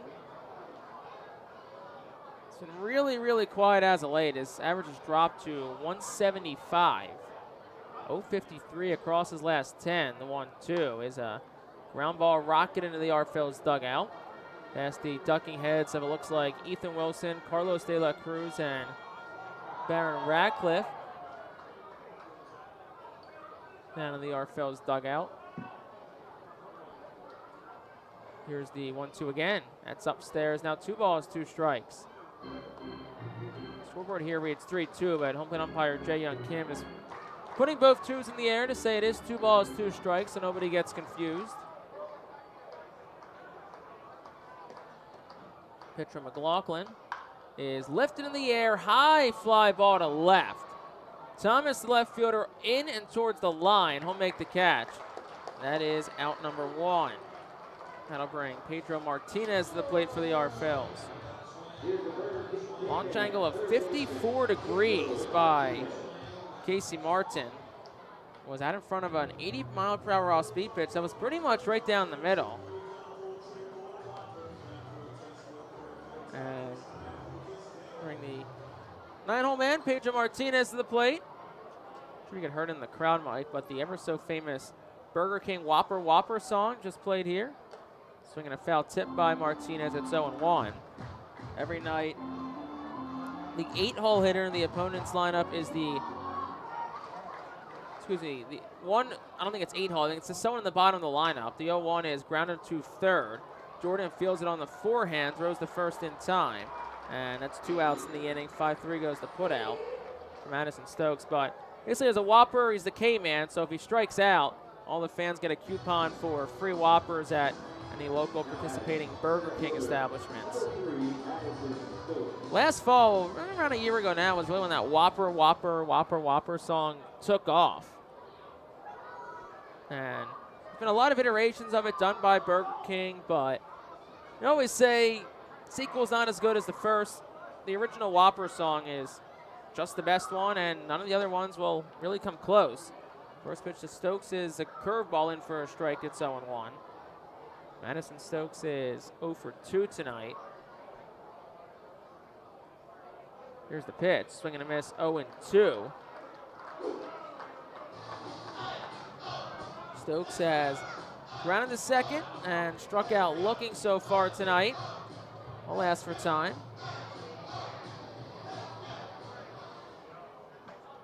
Stokes, the South Carolina alum. The Gamecocks gave Georgia a good run for their money today. The 0-2 is fouled back. But the Bulldogs end up prevailing 24-14 thanks to a strong second half. Most importantly, the Penn State Nittany Lions are 3-0 after a win earlier today over the Illinois Fightin Illini on the road. 0-2. Stokes takes a curveball, and it's in there on the inside corner for a called strike 3. First strikeout tonight for Trey McLaughlin. He sends Reading down in order on the top of the 6th. We'll go to the bottom of the frame. Binghamton up 2-0 here on the Phil's Radio Network. The Reading Fightin Phillies are proud to partner with Berks County Mental Health and Disabilities Program. Together, we are striking out the stigma in order to raise community awareness about mental illness and suicide prevention with 3 simple words. Are you okay? The help is to begin a conversation to show Berks County that we care. Suicide hurts and affects everyone, but help is here. We will work together to help raise awareness about suicide and identify what we can do as a community to prevent it. People in need of assistance and support should call Crisis Intervention at 610-379-2007. Spend some quality time with the family by taking them out to the ball game every Sunday home game at First Energy Stadium. Sundays are Burke's Packing Sunday Family Fun Days, presented by Golden Oaks Golf Club, PA Army National Guard, Culligan Water, Aspen Home Improvements, and Rip It Baseball Town Charities batting cages. Get 4 tickets, 4 hot dogs, and 4 sodas for only $56 when purchased in advance. Join us for Burke's Packing Sunday Family Fun Days at all Sunday home games all season long at First Energy Stadium. Looking for the place to have the ultimate family fun at the Fightin' Phil's game? Look no further than Capital Blue Cross Funland. Capital Blue Cross Funland features the most exciting games and entertainment at the ballpark, including speed pitch, mini golf, ring toss and peach basket toss, mascot autograph booth, a bounce house, and the incredible giant inflatable slide. Bring your family to all the fun at their next Our Phil's game at Capital Blue Cross Funland. Bottom half of the 6th inning, it's a 2-0 lead for the Rumble Ponies. 1 in the first, 1 in the second. That's all they've needed. First pitch to Luis Angel Acuna is fouled off the netting above the Binghamton dugout on the right side. It's 0-1. Carlos Francisco out for his second full inning of work. He's tossed an inning and a third so far. He's faced the minimum, giving up 1 hit. Next pitch to Acuna is a fly ball right side of the infield. Carlos De La Cruz, the first baseman, comes into the grass and makes the catch. Out number 1. Did allow a hit to Ryland Thomas last inning, but struck out Luis Guillerme, and then Herbert Iser threw out Thomas trying to steal. Was the second time he's been caught stealing this year. 1 for 3 overall, and it's the 8th base runner Iser's thrown out this year. First pitch to Jet Williams misses inside for a ball. Herbert Iser kind of held it for a second. Looked like he wanted a strike call there.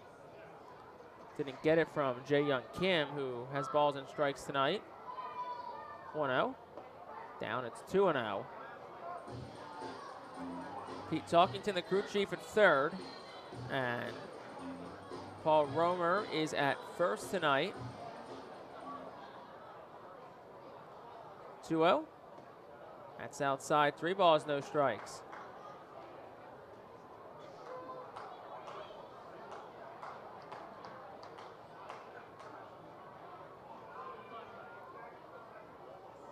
Pitch from Francisco.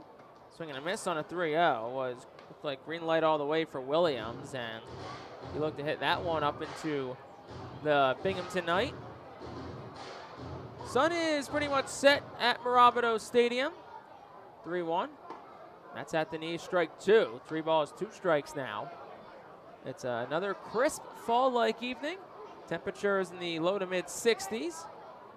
They're another beautiful day here in upstate New York. The next pitch is just upstairs for a ball. That's ball 4.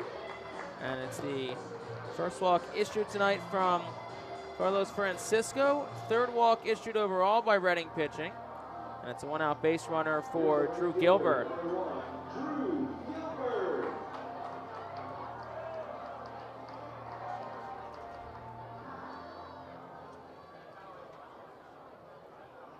Gilbert digs in from the left side, 1 out in the 6th. First pitch to him, big swing and a miss. The helmet nearly flew off the head of Gilbert, so he'll flip back his hair, adjust, and put the helmet back on.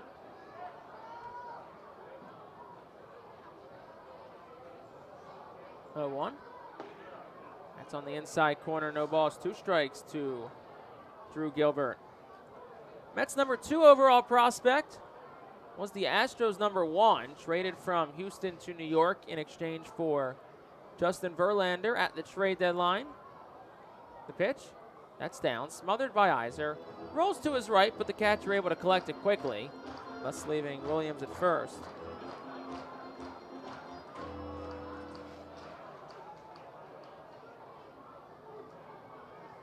Of course, Luis Angel Acuna also came over in the trade deadline. He was a part of the Max Scherzer deal. That sent Scherzer to the Rangers. For the 1-2. Francisco will throw back over. Back in is Williams. 1-for-1 in stolen bases, playing in his 5th Double-A game. Was caught up prior to Tuesday night's contest. The pitch again, he'll take off, and it's through the hole on the right side, a base hit. Williams speeds his way to third. Ball gets by Ratcliffe and right. That'll allow Williams to score. Around second towards third goes Gilbert. The throw to third is not in time.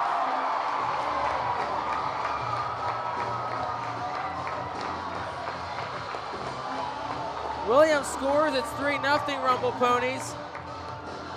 And Gilbert up to third on what'll probably just be a single and a 2-base error on Baron Ratcliffe. Be the 4th error of the year on Ratcliffe. And it allows the Ponies to take a 3-0 lead. And it puts run number 4 90 feet away, thus pulling up the R-Phil's infield. So it'll be a base hit.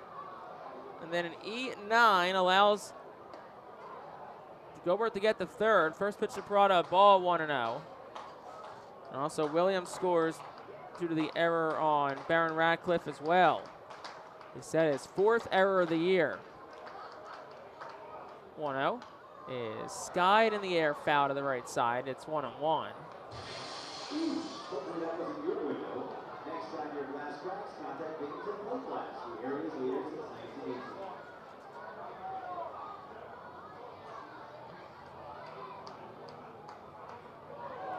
Here's the pitch, and that'll hit Kevin Parada, so it'll put runners on the corners now for Binghamton. Parada down on the ground. He's grabbing his left knee.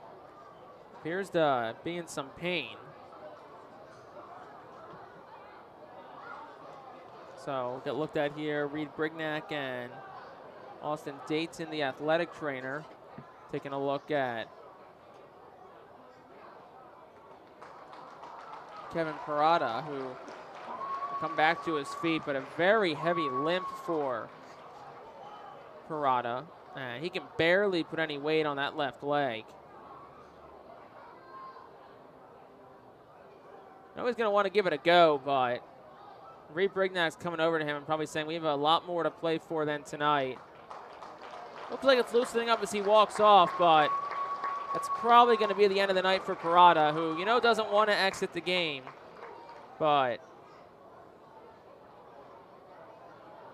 his night's probably done, so we'll see who comes out of the dugout for Binghamton as Jae-Young Kim holds the lineup card. Oh, you have to think it's going to be Hayden Sanger, the backup catcher.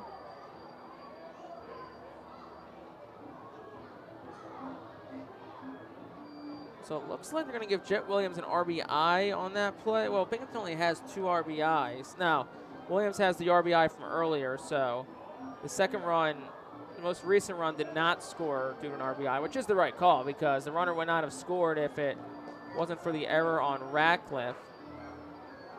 JT Schwartz will also be the next batter once we get a pinch runner at first. Looks like Parada's day is done. And you hope he's okay, of course, before Tuesday night. Binghamton will host Somerset in game 1. And now there's someone jogging in from the bullpen. Is that Hayden Sanger? Whoever it is with the helmet on.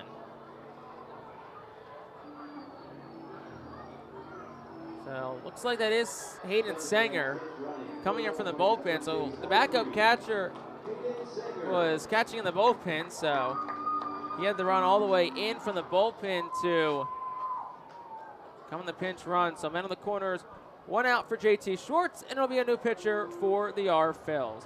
Step into your future. The South Vernon University Golden Wolves call to the bullpen. We'll be back after this on the R-Phils Radio Network. Are you looking for a reliable food distributor to meet all your culinary needs? Look no further than our trusted team at Feaser's Food Distributors. For over 120 years, our products have been sourced from the best farms and suppliers, ensuring that you get the best ingredients for your restaurant or organization. From fresh produce to premium meats, Feaser's supplies everything but the appetite. Visit Feasers.com today to experience the difference in working with a top-tier, family-owned food distributor. Feaser's your partner for success in the kitchen. Looking for a fast and hassle-free way to get your snacks and non-perishable groceries? Look no further than FeasersDirect.com. With just a few clicks, discover the convenience of having your culinary essentials ready for a pickup at our headquarters in Harrisburg. Empowering communities one relationship at a time is our commitment at Tompkins. Our customers have thrived thanks to our focus on local lending and their commitment to the customers they serve. They do a great job. Everything for us, from our banking, our insurance, to our wealth management. Tompkins has always been there for us. We see a long relationship with Tompkins. They're good people. Tompkins, banking, insurance, wealth. Member FDIC Equal Housing Lender. Investment and insurance products are not FDIC insured, not bank guaranteed, and may lose value. Be the first to know everything about your Red and Fightin' Phils by signing up for the Baseball Town Insider email newsletter. Once you become a Baseball Town Insider, you will receive breaking news about Fightin's promotions, including giveaways and guest appearances, special events, exclusive offers, and discounts on tickets and merchandise, just for being a Baseball Town Insider. Visit Fightins.com to sign up for this free email newsletter. Baseball Town Insider. Stay in the loop and become a member today.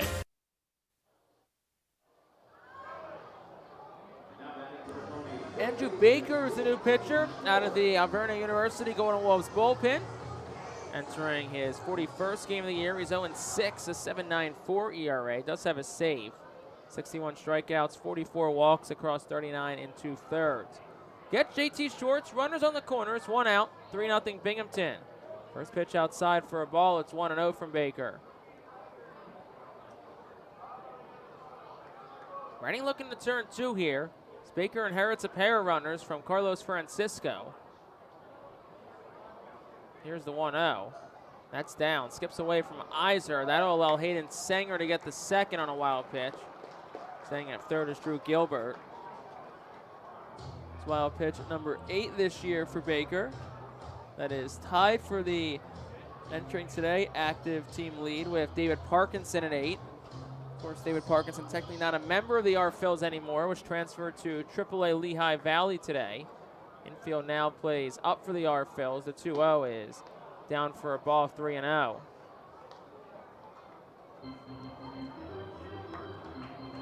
Baker pitched on Thursday night, entered a 1-0 game in the 9th with Reading ahead. Allowed 2 runs on 2 hits to give Binghamton the walk-off victory. 3-0 is down the chute for a strike. It's 3-1. 97 on the fastball. Baker is a hard-throwing righty. Fastball in the upper 90s will touch triple digits at times. Also features a slider in the upper 80s. 3-1 is ground ball towards second. Dunn has it, and he'll look towards home and then go to first. Did not feel like he had a good enough play at home. So it's an RBI ground out for JT Schwartz. 4 of 3 goes to put out. And Drew Gilbert scores. Parada up to third. There was definitely, it would have been a close play at home. But of course, you just have to trust your instincts, whatever your first reaction is. And for Dunn, the minute he hesitated, then you're not going to have him at home, and you have to at least get an out at this point of the game. So the first inherited runner scores. Now the other one stands on third for Jeremiah Jackson. The first pitch is down for a ball. It's 1-0. Hayden Sanger is at third. Pinch ran for Kevin Parada after he exited the game after being hit by a pitch and what looked like the lower leg / knee region. The 1-0 is swung on and missed. It's 1-1.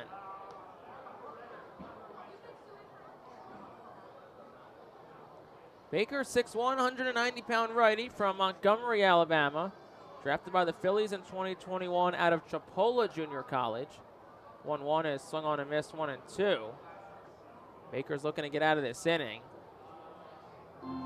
We'll see if it's just a couple batters for Baker or if they give him a chance for a clean inning in the 7th. Of course, just looking for any sort of confidence boost for Baker at this point heading into the offseason.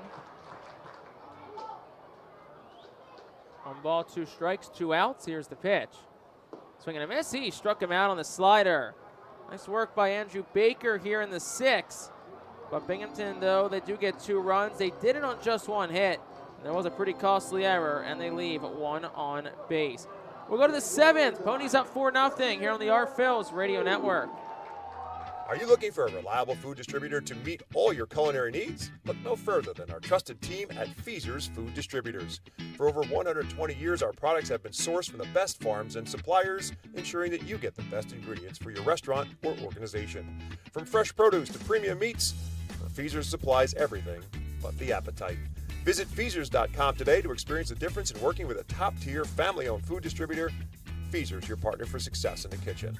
Looking for a fast and hassle-free way to get your snacks and non-perishable groceries? Look no further than FeasersDirect.com. With just a few clicks, discover the convenience of having your culinary essentials ready for a pickup at our headquarters in Harrisburg. Empowering communities one relationship at a time is our commitment at Tompkins. Our customers have thrived thanks to our focus on local lending and their commitment to the customers they serve. They do a great job. Everything for us, from our banking, our insurance, to our wealth management. Tompkins has always been there for us. We see a long relationship with Tompkins. They're good people. Tompkins, banking, insurance, wealth. Member FDIC Equal Housing Lender. Investment and insurance products are not FDIC insured, not bank guaranteed, and may lose value. Be the first to know everything about your Red and Fightin' Phils by signing up for the Baseball Town Insider email newsletter. Once you become a Baseball Town Insider, you will receive breaking news about Fightin's promotions, including giveaways and guest appearances, special events, exclusive offers, and discounts on tickets and merchandise, just for being a Baseball Town Insider. Visit Fightins.com to sign up for this free email newsletter. Baseball Town Insider. Stay in the loop and become a member today. Top of the 7th inning, new pitcher in for the Rumble Ponies. Third arm of the day is Matt Minnick. Minnick, who's appearing in his 20th game this year, 2-0 with 3.42 ERA. We'll get 2-3-4 of the Phil's lineup, starting with De La Cruz. First pitch to him is fouled straight back, 0-1. 20th appearance, 23 2/3 innings pitched. Does have a save and one opportunity. 17 hits allowed, 7 walks, 22 strikeouts. Opponents hitting 200 off of Minnick this year. He enters in a 4-0 game, his team up. Game 5 of 6. The 0-1 is outside for a ball. It's 1-1. De La Cruz has Redding's only hit tonight. 1 for 2. He singled back in the 4th. Was an infield hit. The 1-1 is upstairs for a ball. 2-1. Minnick in relief of Trey McLaughlin, who went an inning and 2/3 scoreless. No hits, no walks, 1 strikeout. 2-1 is a curveball that misses up 3-1. It's 4-0 Binghamton. The way Redding's offense has performed as of late certainly feels like a steep hill to climb. When you have the part of the lineup up that you want, the 3-1, De La Cruz swings and misses, 3-2. The fastball up. May have been off the plate a little bit, but still relatively close. Minnick, the lefty, will deal home. That's on the inside corner, called strike 3. De La Cruz doesn't think so. I think Redding's dugout feels the same way, as Jae-Young Kim was looking back to the dugout after he punched De La Cruz out. That's the second time De La Cruz has been punched out tonight. First for Minnick, the 6th overall for Binghamton tonight. That'll bring Oliver Dunn to the plate. Benito Garcia started 4 1/3, 1 hit, no runs. A walk and 4 strikeouts. First pitch to Dunn is low for a ball. It's 1-0. Dunn is 0 for 2 tonight. Struck out looking in the first, hit into a fielder's choice his last time up. 1-0 is on the outside corner for a strike. It's 1-1. Dunn turns and asks Jae-Young Kim where it was. Says on the outer half of the plate, which it was. Dunn, of course, has had his gripes with the zone tonight, dating back to the first inning when he struck out on what he thought was ball 4. 1-1 is down, 2-1. Dunn leads Redding at 275. Second on a team of 21 home runs. Team leader in RBI was 78. Also the active stolen base leader at 16. 2-1 is rocking in the air out towards left. It hangs up though, so Ryland Thomas is able to take a couple of steps back and left and make the catch. That's out number 2.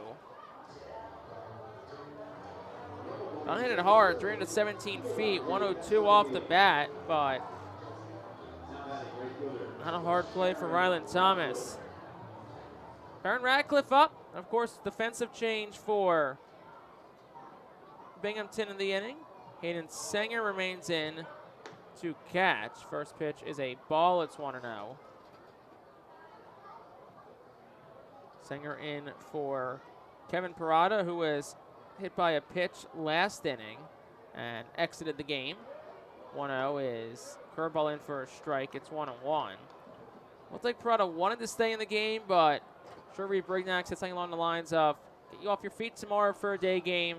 We need you more for Tuesday in the playoffs than we need you right now. Next pitch to Ratcliffe's in tight, brushes him back. It's 2-1.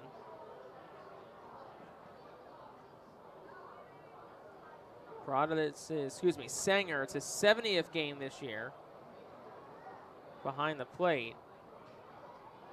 The next pitch to Ratcliffe's down for a ball. It's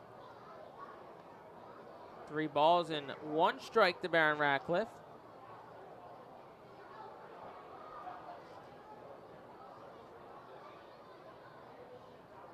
Minnick's ready, fires home. That's down, ball 4 beneath the knees, and Reading has a 2-out base runner for Rickson Wingrove. First walk issued by Minnick, second overall for Ponies pitching tonight here in the 7th.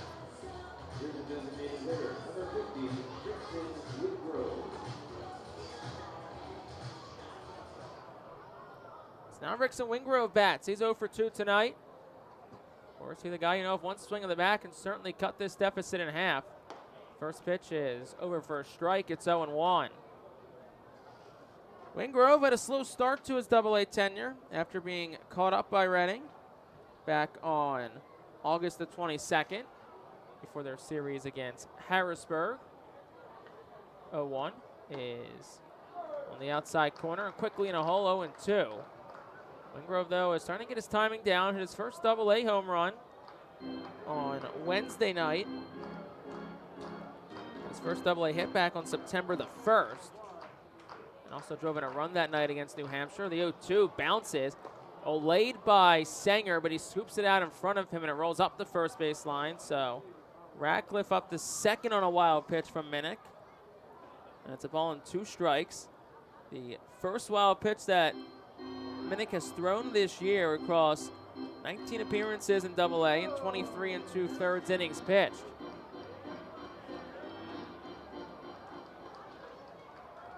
One, 2. Minnick set at the belt. Here's the pitch. Wingrove swings and misses. He's down on strikes. 2 strikeouts in the inning for Matt Minnick. No runs, no hits. 1 left for the Fightin' Phils. It's time to stretch from Binghamton. Ponies up 4-0 on the Our Phils Radio Network. Nursing home neglect is a serious problem. If you or a loved one has suffered from bed sores obtained in a nursing home or a fall down in a nursing home resulting in a fracture, our friends at Swartz-Culleton can help. Call the attorneys at Swartz-Culleton for a free consultation. Their phone number is 1-800-JUSTICE. That's 1-800-587-8423. Once again, call 1-800-JUSTICE today. Swartz-Culleton is a proud sponsor of the Reading Fightin' Phils. International Fireworks is the official fireworks provider of the Our Phils. International Fireworks shoots every fireworks show throughout the season, including 8 Mega Blast fireworks shows. International Fireworks also provides the pregame fireworks after the national anthem at each game. International Fireworks has a nearby retail store in Douglasville, Pennsylvania, where you can purchase all of your fireworks. Visit fireworksareus.com for more information about the International Fireworks retail store in Douglasville. Thanks again to International Fireworks, the official fireworks provider of the Our Phils. There's a weekend in July where the baseball world revolves around a village in upstate New York. Baseball Hall of Fame induction weekend in Cooperstown is an unforgettable experience filled with family-friendly activities and priceless moments. Make your plans today for July 21st through the 24th for the induction of Fred McGriff and Scott Rowland as the class of 2023. Visit baseballhall.org today for the entire schedule. See you in Cooperstown, where the journey becomes legend.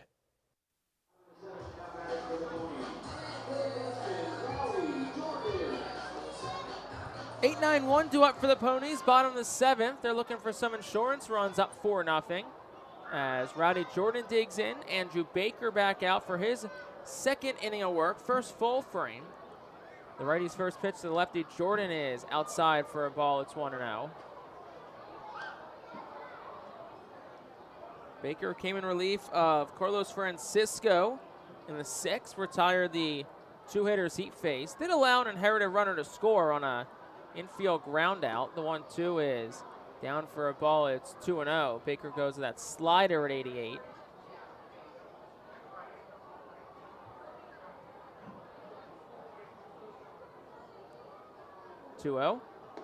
That's down 3-0. Fastball at 98 from Baker. Carlos Francisco went an inning and 2/3, gave up 2 hits, 2 runs. Neither was charges earned to Carlos Francisco. 1 walk, 2 strikeouts. Next pitch is outside, ball 4. Skips away from Herbert Iser, so he'll have to go retrieve it. Jordan taking his time getting the first base. The first walk issued by Andrew Baker. 45th this year and 39 2/3 innings pitched. And that's been the story for Baker this year. You know, he has great stuff. It's stuff that has been labeled as big league stuff by many scouts and analysts across baseball. First pitch to Thomas outside for a ball, 1-0. Pitched in some spring training games for the Phillies this year. Lit up radar guns. Now, a lot of people were excited about kind of what Baker could do this year and what kind of advancements he'd make. Here's the 1-0, and it's down 2-0. So this offseason is going to be a big one for Baker, as looks to really kind of take that next step from somebody who, you know, has great stuff to somebody who is able to use that great stuff to get hitters out. 2-0. That's down the chute for a strike. It's 2-1. If he takes that next step, I know we've talked about it plenty this year, he has the potential to be really, really dangerous. I mean, look, he's just 23 years old. He'll be 24 in March. The next pitch is flown down the left field line. It's out of play, 2-2. So, have a good offseason. You know, we'll see if he pitches at all competitively this offseason. And then a good spring, probably. If he have to assume he'll start back with Double-A Reading. The 2-2's down 3-2. It's probably the best guess of where Baker will start next year. And then we'll see. If he's someone who can come in and have a strong start to the year, he can certainly have himself in conversations for moving up. But that's the big what if right now. 3 balls, 2 strikes to Ryland Thomas. Baker deals. Runner takes off, and it's ball 4. Skips away from Iser. Hits off the netting behind home plate. Runner goes to third. Iser throws to third, and it's on a short hop. Knocked down by Martinez. So behind the plate, Thomas goes up to third. And all of a sudden, Binghamton has runners on second and third with nobody away.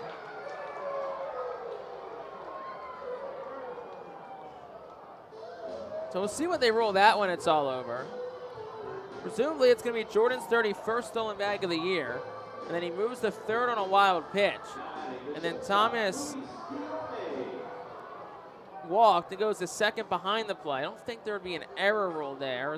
No, it looks like there's a third error put on the board. So they could say the low throw by Iser allowed Thomas to advance. Now a mound visit here with pitching coach Brad Bergeson and Andrew Baker.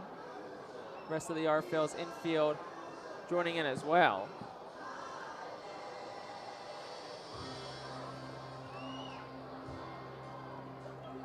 So Ryland Thomas walked. Rowdy Jordan went to third. Thomas to second.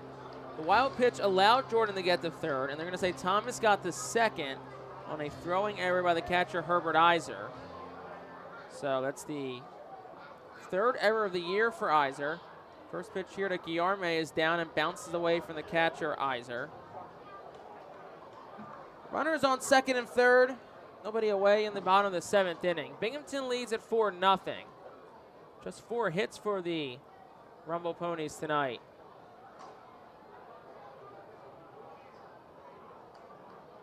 Baker finds himself in a jam here. 1-0. It's upstairs, 2-0. Infield up. Baker looking for either a strikeout, shallow fly ball, or a hard hit ground ball that they can hold the runner. Right now it's 2-0 to Luis Guillerme. Here's the pitch. That's the slider over for a strike. 2-1. Took a little off it at 84. It's 2-1.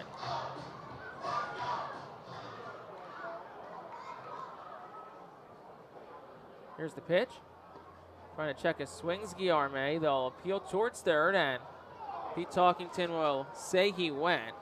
The pitch was a strike all the way, so it's a missed call by Jae Young Kim. And there's been quite a few of those by him tonight, and certainly this season. No, Reading has certainly had their gripes with him. He threw out Tyler Henson out of a game a while back at home. 2-2 is inside for a ball, 3-2. Iser will ask for an appeal. This time won't get it. Pitch was in, so it's 3 balls, 2 strikes to Luis Guillerme, who's 0 for 3 tonight. He's yet to record a hit since joining Binghamton on rehab. 3-2. That's inside, ball 4. 3 straight walks issued by Andrew Baker. That loads the bases here in the 7th, and Al Pedrique looks like he'll remain in the R-Phil's dugout.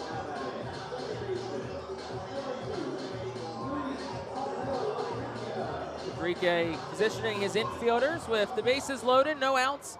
4-0 Binghamton for Luis Angel Acuna. Infield will play back. They'll be willing to turn 2 to concede a run. First pitch, swing and a miss. It's 0-1. Acuna out in front of a slider.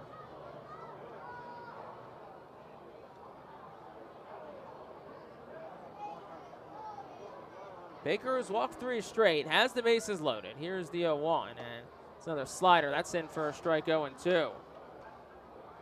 Great start to the at-bat from Baker. 86 on the last offering.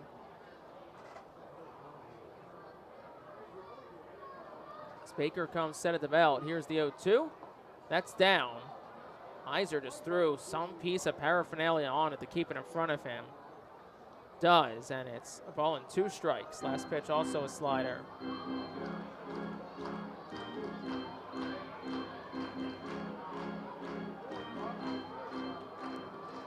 Ball and 2 strikes to Luis Angel Acuna. The pitch from Baker, swing and a miss, struck him out. There's out number 1. Second strikeout for Baker. That'll bring Jet Williams to the plate. Bases remain loaded. Baker can get out of this.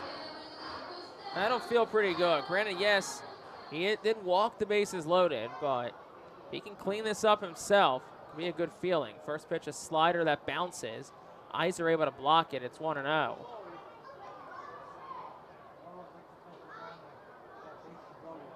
Guillerme on first, Jordan on third, Ryland Thomas on second. Binghamton's 1 extra base hit from blowing this game open. Here's the 1-0. It's a fastball outside. It's 2-2. Last pitch at 98 from Baker. Will come set again at the belt. Need a strike here, the pitch. And he gets it with a slider at the knees to Jet Williams. It's 2-1.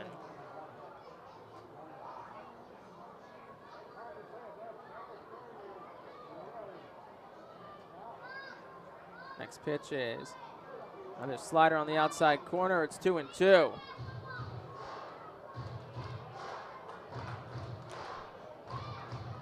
Count started 2-0, now it's 2-2. Baker looking for a second straight out after loading the bases. Here's the pitch. That's outside. It gets away from the catcher, Iser. They'll have a play at the plate, but the flip's a bit too late, and the run scores on a wild pitch. And that'll bring Jordan home. It's 5-0 Binghamton. Thomas goes up to third. Guillerme to second on the second wild pitch for Baker of the inning. That'll be number 9 on the year. Now active team lead. Infield up again with the force play off. Here's the 3-2. And it's a slider for a called strike 3. Second straight strikeout for Baker, third overall. 2 outs in the inning for Drew Gilbert.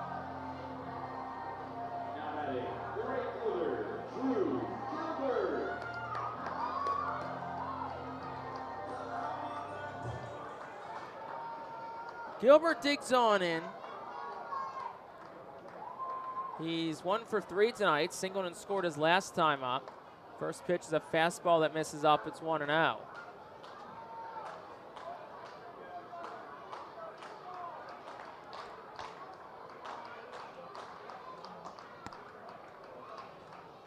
Ball and no strikes from Baker.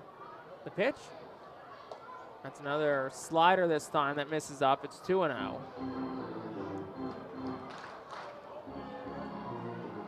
Guillermo on second, Thomas on third.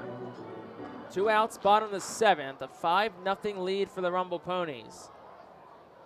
2-0 is inside. 3 balls, no strikes. Baker in danger of walking his 4th.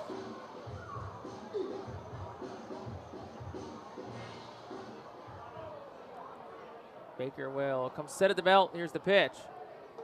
That's up, ball 4. Bases loaded again. 4 walks for Baker. Al Federique comes out of the dugout. He'll point to the bullpen. And the night for Andrew Baker and probably the 23 season also comes to a conclusion for him. Make a call to the Alberta University Golden Wolves bullpen. Be back after this on the Our Phils Radio Network. Nursing home neglect is a serious problem. If you or a loved one has suffered from bed sores obtained in a nursing home or a fall down in a nursing home resulting in a fracture, our friends at Swartz Culleton can help. Call the attorneys at Swartz Culleton for a free consultation. Their phone number is 1-800-JUSTICE. That's 1-800-587-8423.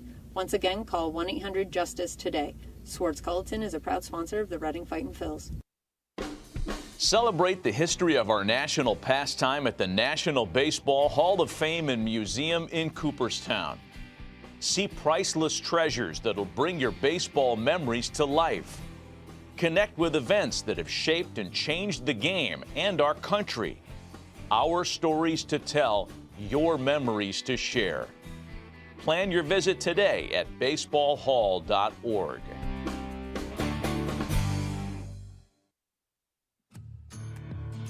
The Reading Fightin' Phil's birthday package is the best way to celebrate a birthday.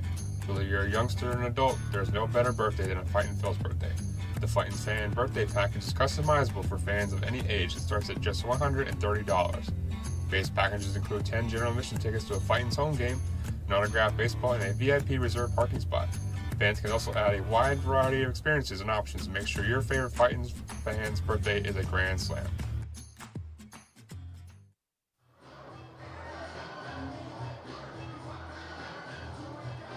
New arm in for Reading. It's Rodolfo Sanchez making his AA debut after getting transferred to Reading tonight. 40 games for the Blue Claws this year. Made 6 starts and a 3-2 record with a 4.94 ERA. Over 51 innings pitched, struck out 54, walked 29, and gave up 27 hits. 5-0 ball game. Binghamton leads. He'll inherit the bases loaded and 2 outs in the bottom of the 7th. Aiden Sanger's up for the first time tonight in the place of Kevin Parada after he exited the game in his last at-bat after being hit by a pitch.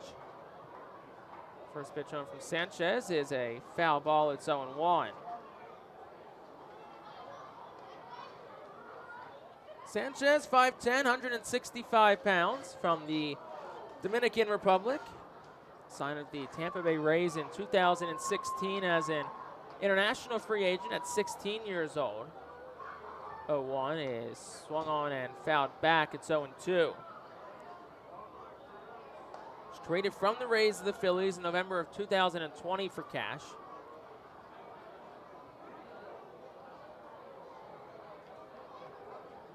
Split last year between Single A Clearwater and High A Jersey Shore. The 0-2 is upstairs for a ball 1-2. Last pitch is a fastball up from Sanchez at 92.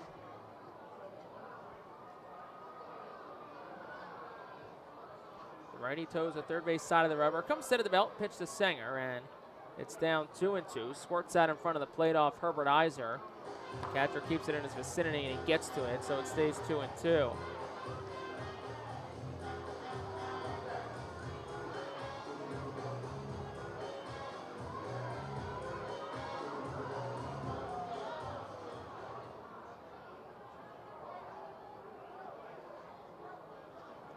Next pitch, upstairs, 3 balls and 2 strikes now.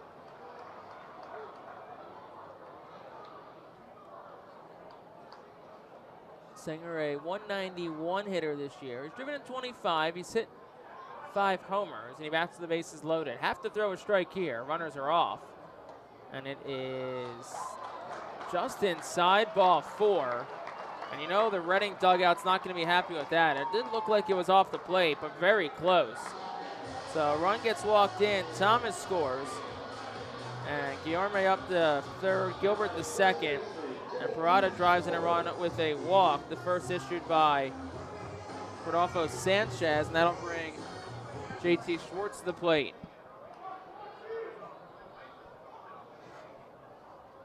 Eighth man on the plate this inning. Bases remain loaded. Here's the pitch. Swung on and missed. It's 0-1. It was the 7th inning last night when Reading worked 4 walks and scored the runs they needed to win the game. And it's the 7th inning tonight now where Binghamton's worked 5 walks.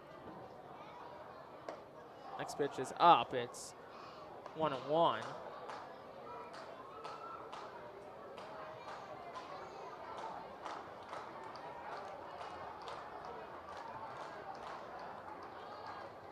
Sanchez peers home. Gets a sign from Herbert Iser.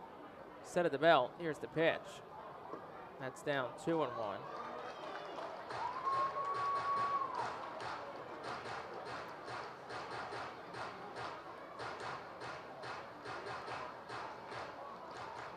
Sanchez, who pitched mostly out of Jersey Shore's bullpen, had their season end last night at the hands of Hudson Valley. 2-1 is lifted in the air, foul. Will slice out a play on the left side. 2 balls and 2 strikes. Binghamton a 6-0 lead in the bottom of the 7th. Looking to really put this one out of reach. Reading just 1 hit tonight.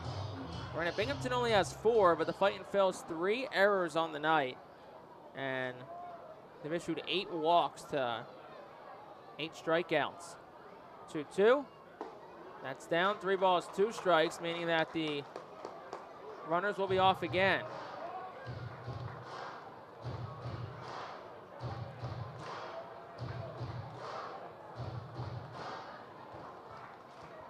Sanchez comes set of the belt.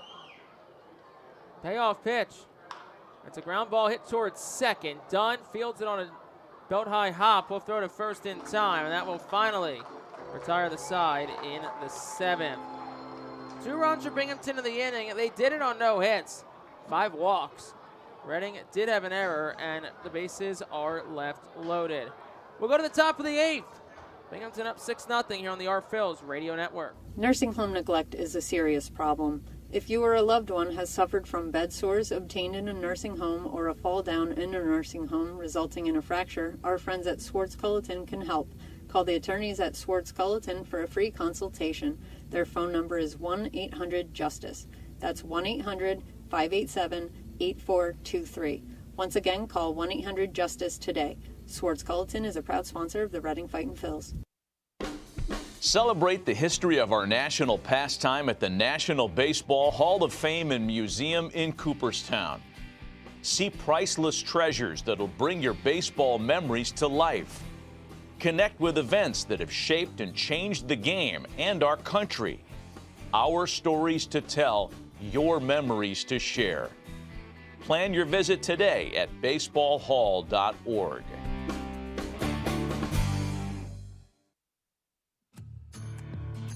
The Reading Fightin' Phil's birthday package is the best way to celebrate a birthday. Whether you're a youngster or an adult, there's no better birthday than a Fightin' Phil's birthday. The Fightin' Fan birthday package is customizable for fans of any age and starts at just $130. Base packages include 10 general admission tickets to a Fightin's home game, an autographed baseball, and a VIP reserved parking spot. Fans can also add a wide variety of experiences and options to make sure your favorite Fightin fan's birthday is a grand slam.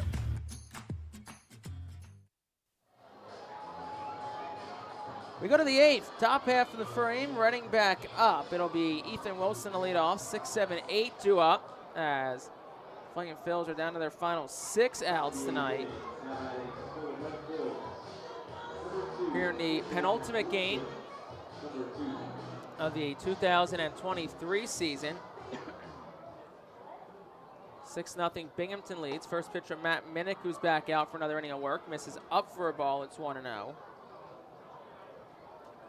Ethan Wilson is 0 for 1 tonight, ground down, and he's also walked his last time up.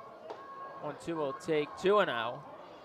Reading held to just 1 hit tonight. Their previous season low was 3.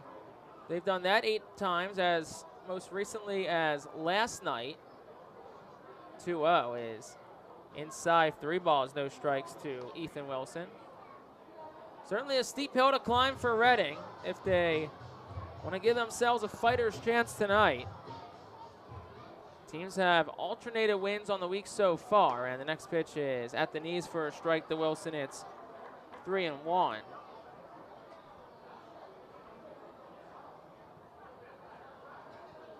As Matt Minnick comes set at the belt, lefty on lefty. Here's the pitch. Wilson will rocket it foul on the ground, skips off the top of the fence down the right field line, and then shoots about 5 rows deep.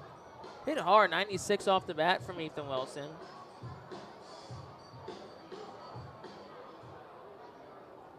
And it's 3 balls and 2 strikes to Wilson. Here's the pitch.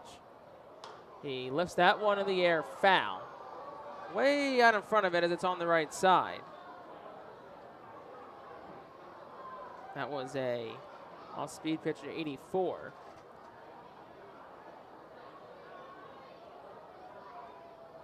Three balls, 2 strikes now. Here's the pitch. Wilson will take outside, ball 4. Second walk issued by Matt Minnick. Second time Wilson's reached for a walk, and that'll bring Herbert Iser to the plate.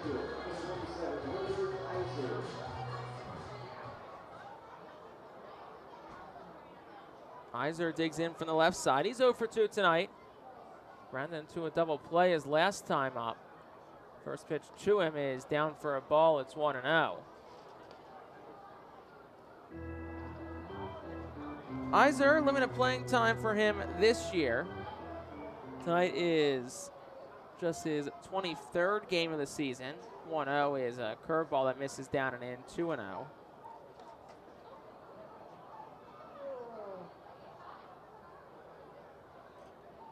But certainly has made the most of his limited playing time this year. Averaging the 230s entering tonight. The next pitch outside, 3-0. 3 home runs, 8 RBI. Probably a guy that if he played half the games this year, probably could have hit in the 260s, 10 to 15 home runs. Next pitch a strike, 3-1. Probably could have driven in 35, 40 runs. But just was pretty much caught in a log jam this year at catcher between a couple of veterans in Max McDowell and Cody Roberts, who both excellent in their own rights as well. 3-1 to Iser is lifted in the air. Shallow left. Out goes Guillerme. In comes Thomas. Left fielder will make the call on the catch. Thomas does for out number 1. That'll bring Casey Martin to the plate.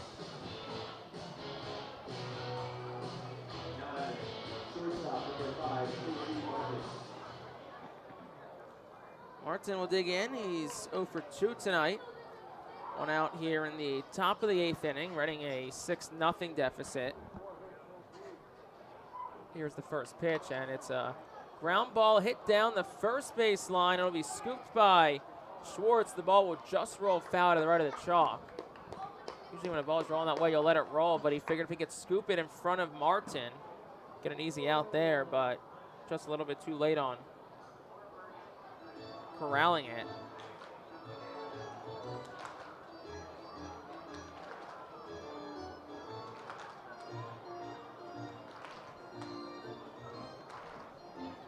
No balls and a strike to Martin. 1 out in the top of the 8th. The pitch That's a softly a ground ball, similar spot. This time it's fair, and there's no tag on Martin.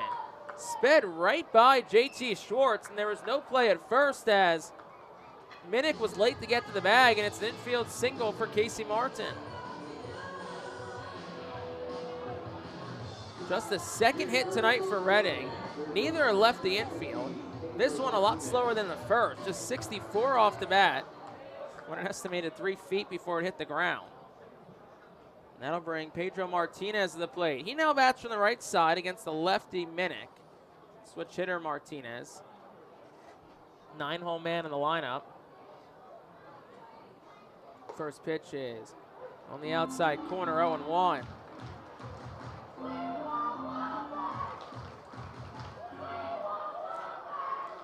Pedro Martinez 0 for 2 tonight. He's flown out and he's grounded out. 0-1. That's down. 1 ball, 1 strike to Pedro Martinez.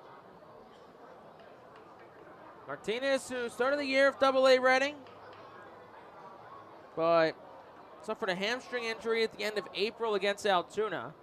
Placed on the 7-day IL on May 1st. In a couple of rehab appearances with the Florida Complex League Phillies. The 1-1 is inside off the mitt of Sanger. Rolls up the third base line about 10 feet, but runners will stay put, not far enough. Did suffer a brief setback on his rehab, but was good to go on the second time through, and he's been back with Reading for a couple of months now. 2 balls and a strike. Pitch to Martinez is a ground ball hit to short. Yarme to second for 1. Throw to first in time. And it's an inning-ending 6-4-3 double play. No runs to Reading in the inning. They had a hit. There were no errors and 1 left on base. We'll go to the bottom of the 8th. Binghamton up 6-0, looking for some insurance runs here on the Phillies Radio Network. Baseball fans, introducing Bally Live, the only app where minor league baseball fans can score major rewards. When you stream your favorite teams live, you'll score rewards. When you chat with friends during a watch party, you'll score rewards. And when you test your skills at trivia, you'll score rewards. Being a fan of minor leagues has never been so rewarding. So what are you waiting for? Download Bally Live for free from the app or Play Store and start scoring rewards today. Berks Immunization Coalition works to provide leadership and education in promoting age-appropriate immunization across the lifespan for all residents of Berks County. This is a coalition comprised of local physicians, nurse practitioners, school nurses, immunization coordinators, immunization advocates, and pharmaceutical representatives working to encourage continuity of immunization through medical resources. They focus on educating both the community and the providers. For more information, please visit www.immunize.org and click Local Coalitions. Baseball Town Charities is a nonprofit 501c3 charitable organization founded to keep baseball alive in Reading. Youngsters can benefit from the many life lessons the game can offer. Baseball Town Charities currently supports kids and adults with mental and physical disabilities through the Baseball Dream League. Baseball Town Charities also supports inner-city baseball development through the Rip It for Life program, which provides growth both on and off the baseball field. For more information, please visit baseballtown.org. Bottom of the 8th inning, 6-0 Rumble Ponies. Reading in danger of being shut out tonight, as 7-8-9 is due up for the Rumble Ponies, starting with Jeremiah Jackson. First pitch to him is low and away for a ball. It's 1-0. Jackson's 0 for 2 tonight. He's walked and struck out a couple of times. 1-0 is lifted in the air. First base side foul territory. Both Iser and De La Cruz will watch it go out of play. 1 ball and 1 strike.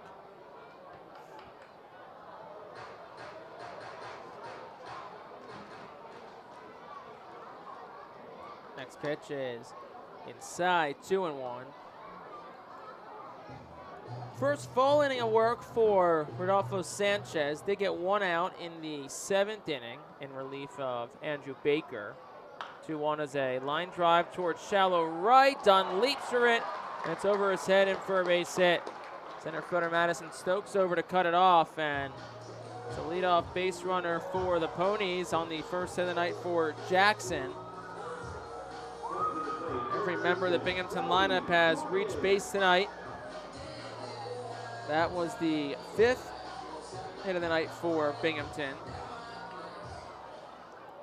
Lead at 6-0 as Rowdy Jordan now steps to the plate.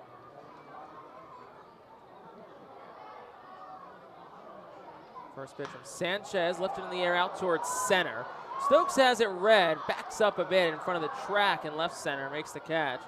That's out number 1. That'll bring Ryland Thomas to the plate. Jordan hit it well. 362 feet, 99 miles per hour off the bat. Stokes makes a nice play in center. 21st game that Stokes has played out in center this year. He's been pretty much a Swiss Army knife for the Phillies this year. First pitch to Thomas is skied in the air. Left side of the infield. Pedro Martinez, the third baseman's there. He'll make the catch, out number 2. That'll bring Luis Guillerme to the plate. Stokes has played every position except for pitcher and catcher. I have to talk Al Patrique into giving him a chance at each of those spots tomorrow. The final game of the season.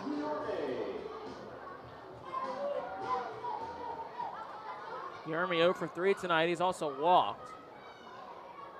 First pitch to him is outside for a ball. Stokes has hit in almost every spot of the order. Hit third last night, which was actually the first time this year he's hit in the 3-hole. A lot of time in the leadoff spot. That's where he was after Pedro Martinez got hurt. He was the everyday shortstop for a while. The 1-0's over for a strike 1-1. And then once Casey Martin got caught up, kind of shifted back to that super utility role.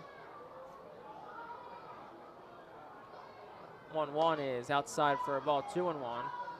So earlier on the development list, it was him, Nick Podcool, and Christian Hernandez who did. All 3 came off pretty quickly, and all 3 have turned in great contributions in 2023. Here's the 2-1 is down and in, 3-1 to Guillerme. 2 outs in the inning. And Stokes has, like I said, been a contributor everywhere. Was named the Phillies Broadway Charlie Wagner Unsung Hero Award. 3-1 is outside ball 4. So Jackson up to second. Guillerme aboard on a walk. It's the second walk issued by Sanchez, and it's the 9th issued by our Phillies pitching tonight for Luis Angel Acuna. Nick Podcool, of course, in a great year, got called up to AAA Lehigh Valley. Fortunate, not a long stay, as suffered an injury early on and has been out for the year since. First pitch is low and away to Acuna, 1-0. And Christian Hernandez, 3.58 ERA. We'll see if he pitches tomorrow. Should be available. Went 2 innings on Wednesday. But a 3.58 ERA, 4-3 record. He has started. He's relieved across 34 games. Also made 4 starts. Acuna takes for a strike 1-1. So that's a bunch of guys who have found ways to contribute this year. And of course, just the win total not really where you want it if you're the Phillies. 1-1 is swung on and missed 1 and 2. Now the first half storyline was offense was clicking on all cylinders, hit a lot of home runs, but the pitching really struggled, especially late in games. The second half, the offense has kind of tapered off here as of late, and the pitching, the numbers won't show it, but it's definitely been better than it was in the first half. And Acuna swings and misses. He's down on strikes. That is the first AA strikeout for Rodolfo Sanchez, and that'll retire the side. No runs on a hit, no errors, and 2 left for the Ponies. We'll go to the top of the 9th. Last chance for the Fightin' Phils. They're down 6-0 after this on the Phils Radio Network. White Star Tours and Travel Centers offers the Phils fan road trip again this season. It's your chance to hit the road with other Phils fans, see an Phils road game, meet with an Phils player, and also see an Iron Pigs and Phillies road game. The White Star Phils road trip visits Altoona, Toledo, and Cleveland from Thursday, July 20th until Sunday, July 23rd. See the Phils in Altoona Thursday, meet with an Phils player or coach, Then head to Toledo Friday and Cleveland Saturday to see many former Fightins in action. The trip heads back to Reading on Sunday. Visit the customer service booth for more info on the White Star Our Phil's fan road trip to Altoona, Toledo, and Cleveland. Space is very limited, so sign up today.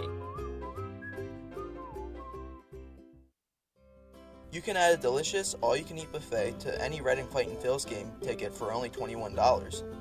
This selection includes barbecue chicken sandwiches, cheeseburgers, hamburgers, hot dogs, corn, pasta salad, baked beans, potato salad, chips, cookies, and so much more. Drinks feature all Pepsi products. Call the Fightins at 610-370-BALL. Order online at rphillies.com or visit the Customers Bank ticket office at First Energy Stadium.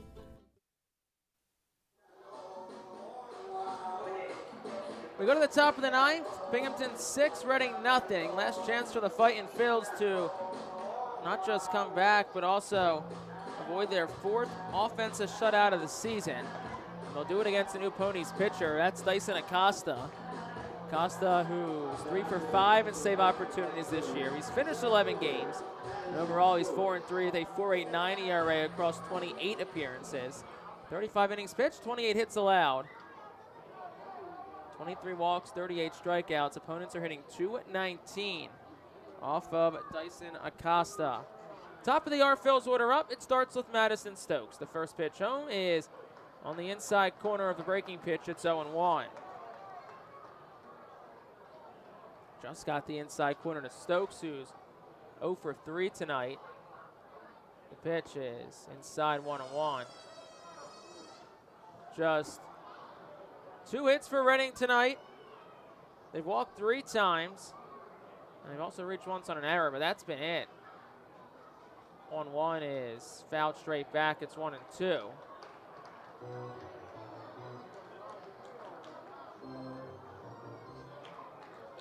Reading's been shut out 3 previous times this year.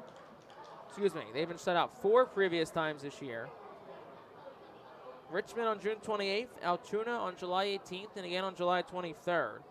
And Portland most recently on September the 8th also was a 6-0 game. 1-2 is down, it's 2-2.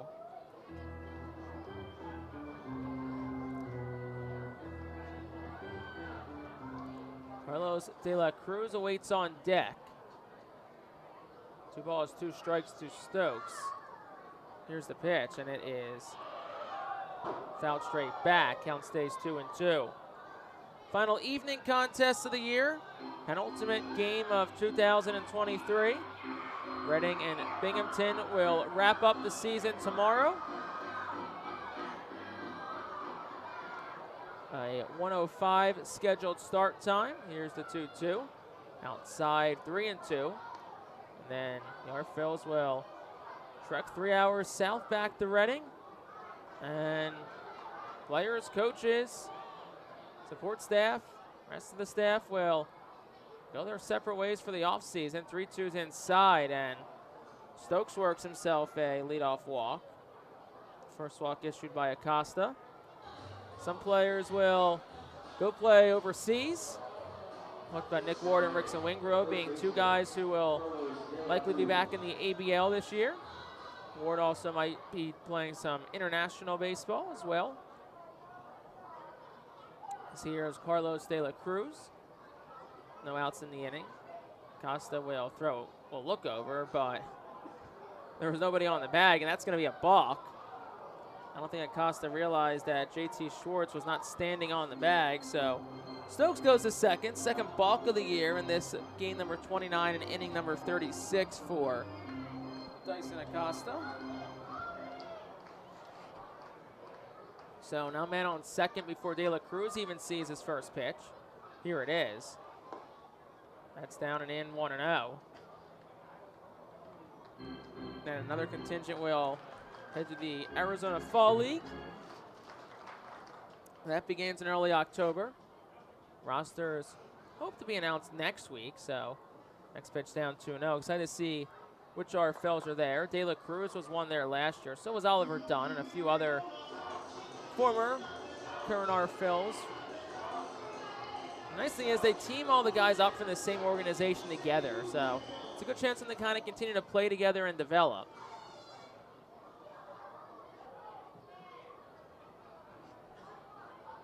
Here's the 2-0. De La Cruz, a big swing and a miss, 2-1. Carlos sits at 24 home runs. He's not homered in over a week. You'd love to get to that nice and even number 25 for him before the season comes to an end. It's already a career high, first time over 20. The 2-1 is a line drive hit towards third, and it's a leaping catch by Rowdy Jordan. Robbed De La Cruz of a hit, potentially more, and a run. Threw back to second, but Acuna was not on the bag, so Stokes gets back in. De La Cruz stung at 95 off the bat, but an excellent leaping catch by Rowdy Jordan at third. One out for Oliver Dunn. Dunn, who 0 for 3 tonight, has a 19-game on-base streak. It's in danger of being lost here should he not reach. First pitch to him's a line drive towards left, right to Ryland Thomas. The catch is made. Out number 2, and Redding's down to their final out. So for Oliver Dunn, his on-base streak will stop at 19, went from August the 22nd to September the 14th. It's actually the second longest on-base streak for Dunn this year. He reached 22 straight times from May 26th to June 23rd. And of course, the longest on-base streak for Redding this year was 38, which was the longest one dating back to 2009 for Redding.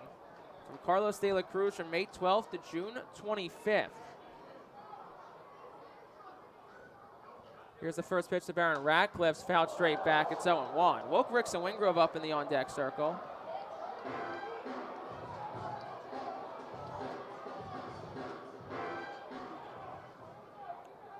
So no balls and a strike here to Ratcliffe. 2 outs in the top of the ninth. Binghamton up 6-0. Looking to grab the 3-2 edge in this series. 0-1. Ratcliffe will hit it foul on the ground towards first. It's 0-2.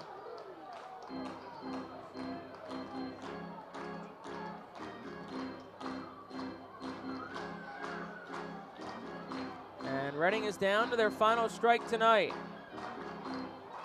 No balls, 2 strikes, 2 outs, top of the ninth. Stokes leads off second. 6-0 Ponies lead. Acosta set at the belt. The 0-2. Swing and a miss, struck him out on a curveball. And the ball game is over. And the Ponies come piling out of the dugout, celebrate tonight's victory. And the Fightin' Phils fall tonight, 6-0. They're shut out for the 5th time this year in the second to last game of the 2023 season. No runs, no hits, no errors, 1 left for Redding in the inning. Binghamton wins it 6-0 tonight as they shake hands out on the field. And we'll step aside for a moment. Post-game show up next on the Phillies Radio Network. Unlike any other area in First Energy Stadium, the Savage 61 Dugout Suite puts you in the closest seat to the action on the field. Located just a few feet from the diamond on the first base side with covered seating, abilities of motion accessible seating, and the most unique view around. Your group will thank you over and over again for this one-of-a-kind experience. Tickets for the Dugout Suite start at $27 and include options to add food and drink packages. The ProMax Fence Systems Foul Porch is an exclusive group experience. Located in our left field corner, groups of 20 to 30 people are treated to 2.5 hours of all-you-can-eat buffet and drinks. In a festive atmosphere with a bird's-eye view of the visiting bullpen, regular season tickets are $34 for groups of 20 or more. Call us today at 610-370-BALL to reserve a spot for your group. The Penn State Health St. Joseph's 67 Club is the original hospitality area at First Energy Stadium. Conveniently located along the third base side, the 67 Club gives you a front row seat to all the action at the hot corner. The area is safely protected from line drives with a large see-through net. Starting at $34, groups of 20 or more can enjoy a 2.5-hour all-you-can-eat buffet. Children 4 and under are free. Visit rphils.com or call us at 610-370-BALL to reserve your group outing today. Rumble Ponies 6-0 victors tonight over the Reading Fightin' Phils. Welcome into the post-game show. I'm Jake Starr, here to recap how it all went down tonight at Mirabito Stadium in Binghamton, New York. Reading offensively were held quiet, just 2 hits tonight for the Fightin' Phils. That is a new season low for Reading as well. And for Binghamton, started with a run in the first. Luis Angel Acuna reached and stole second. Actually got the second on an error, moved to third on a stolen base, scored on a Jet Williams sacrifice fly. In the second, JT Schwartz hit by a pitch, walk from Jeremiah Jackson, and then Rowdy Jordan knocked him in with an RBI double. Schwartz to make it 2-0. Binghamton quiet till the 6th. They scored 2 in the 6th to make it 4-0, thanks to a walk hit by pitch, a single at the E9. The JT Schwartz drove in the run with a ground ball. That made it 4-0. And then in the 7th inning, 5 walks, 4 issued by Andrew Baker. Scored a pair of runs for the Rumble Ponies in the 7th, made it 6-0. Reading really not able to get much going offensively tonight. Held to just 2 hits. They only walked 4 times, so 6 base runners, also an error, so 7 reach for Reading tonight. And as we said, just 2 of them came via the hit. Adam Leverett started for Reading tonight, went 3 2/3, 2 hits, 2 runs, just 1 earned, 2 walks, 3 strikeouts. Carlos Francisco went an inning and 2/3 behind him, 2 hits, 2 runs, none earned, a walk and 2 strikeouts. Andrew Baker, 1 1/3, no hits, 2 runs, both earned, 4 walks, 3 strikeouts. Rodolfo Sanchez finishes off with an inning and a third, 1 hit, no runs, no earned, 2 walks, 1 strikeout. Benito Garcia on the other side for Binghamton started tonight, was strong, 4 1/3, 1 hit, no runs, no earned, a walk, and 4 strikeouts. Trey McLaughlin, inning and 2/3, no runs, no hits, no walks, and 1 strikeout. Matt Minnick, 2 innings, 1 hit, no runs, no earned, 2 walks, 2 strikeouts. And then Dyson Acosta finished it with an inning, no hits, no runs, none earned, a walk, and 1 strikeout. Binghamton wins it 6-0. That's how it all went down. We'll have totals, out-of-town scores, and a look ahead to tomorrow after this on the postgame show on the Fightin' Phils Radio Network. Saddle Auto Group Deck is a great spot for all fans of a summer picnic and great tailgate atmosphere. During your picnic, you may even catch a souvenir, as the area is situated directly in home run territory, behind the left field wall. Regular season tickets are just $32 per person for groups of 20 or more, and children 4 and under are free. Visit rphils.com/groups or call 610-370-BALL to reserve your group outing today.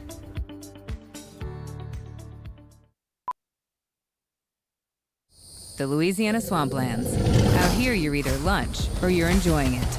Make sure you end up on top with the all-powerful lineup of Kia SUVs, like the Telluride, Sportage, and Sorento, equipped with available all-wheel drive, higher ground clearance, and the interior capacity to bring everything you need, so you'll always remain more than a gator's length ahead. Visit your local Kia dealer today to find your next adventure in our ever-capable lineup of SUVs. Kia, movement that inspires. Call 800-3334-KIA for details. Always drive safely. Are you looking for a reliable food distributor to meet all your culinary needs? Look no further than our trusted team at Feaser's Food Distributors. For over 120 years, our products have been sourced from the best farms and suppliers, ensuring that you get the best ingredients for your restaurant or organization. From fresh produce to premium meats, Feaser's supplies everything but the appetite.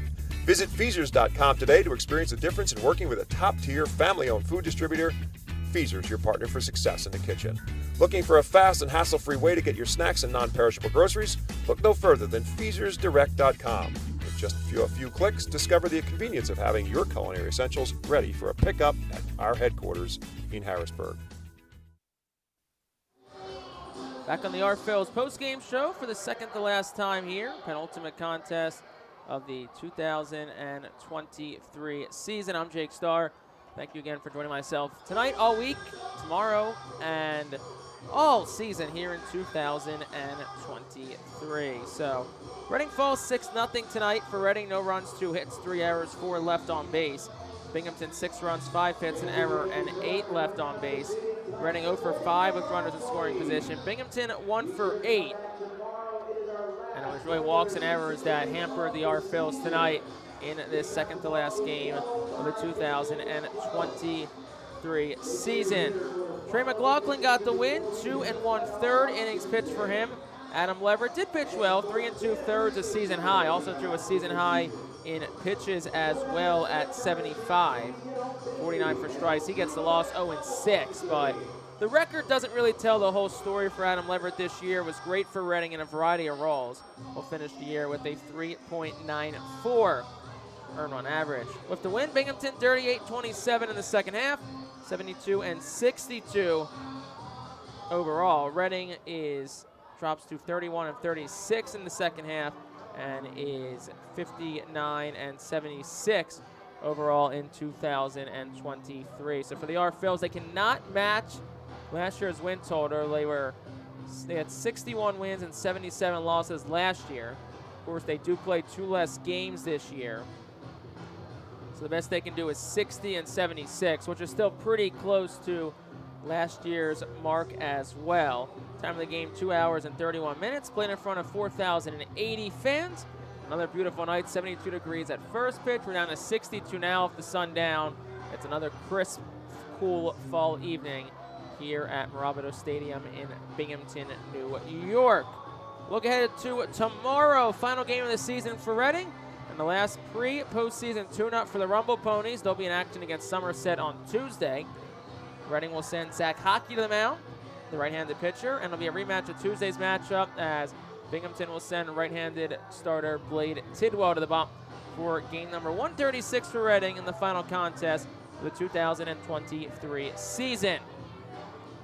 That's a 105 first pitch. We'll be on the air at 12:40 for our final pregame show of the year. And look at some out-of-town scores before we let you go. Phillies up 5-1, bottom of the 6th. Kyle Schwarber hit a 3-run home run about a half hour ago, a couple innings back, his 44th of the year.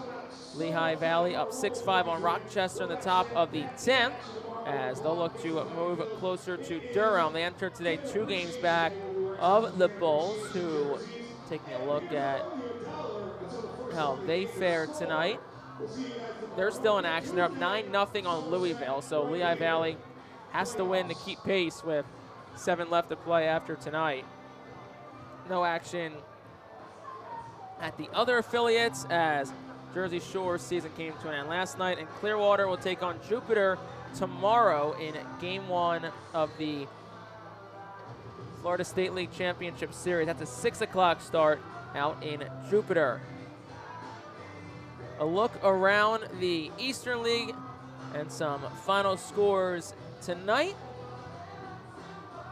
Here in the Eastern League, Akron up 9-2 on Altoona. Bottom 7, New Hampshire trails Somerset 4-2 in the top of the 7th. So if the Patriots do win, they will outright clinch both halves in the Northeast Division. Of course, Somerset is in because they had the second best record and because Somerset won the first half title. Erie 10-2 winners over Richmond tonight in a preview of next week's postseason series. Harrisburg early today won 4-2 over Binghamton, and Portland and Hartford were canceled due to Hurricane Lee. On the docket tomorrow, 5 games starting at 1:35 or earlier in the Eastern League. Hartford at Portland at 1. No playoff implications there, neither with Bowie and Harrisburg at 1. 1:05 start here, Reading and Binghamton. Somerset, New Hampshire at 1:35. Erie and Richmond at 1:35. And then Altoona and Akron out in Ohio will finish off the Eastern League regular season slate. They are a 6:05 start tomorrow night at the home of the Rubber Ducks. So for the second to last time this year, we will say farewell. Reading and Binghamton back in action tomorrow. Game 6. Ponies looking for the series win. Reading looking for a series split. 1:05 first pitch. It'll be Zach Hockey, Blade Tidwell, both righties. A rematch of Tuesday's matchup on the mound tomorrow. 1:05 start. We'll be on the air at 12:40. Join us then as we will have an extended, about a 10-minute interview with our Phil skipper, the manager, Al Pedrique, for one final time as he reflects on the 2023 season. So we'll talk to you then. 12:40 tomorrow, rphils.com/radio. Fightin Phillies fall to Binghamton 6-0 tonight. I'm Jake Starr saying so long, farewell, have a great night, and we'll talk to you tomorrow afternoon here from Binghamton on the Reading Fightin Phillies Radio Network.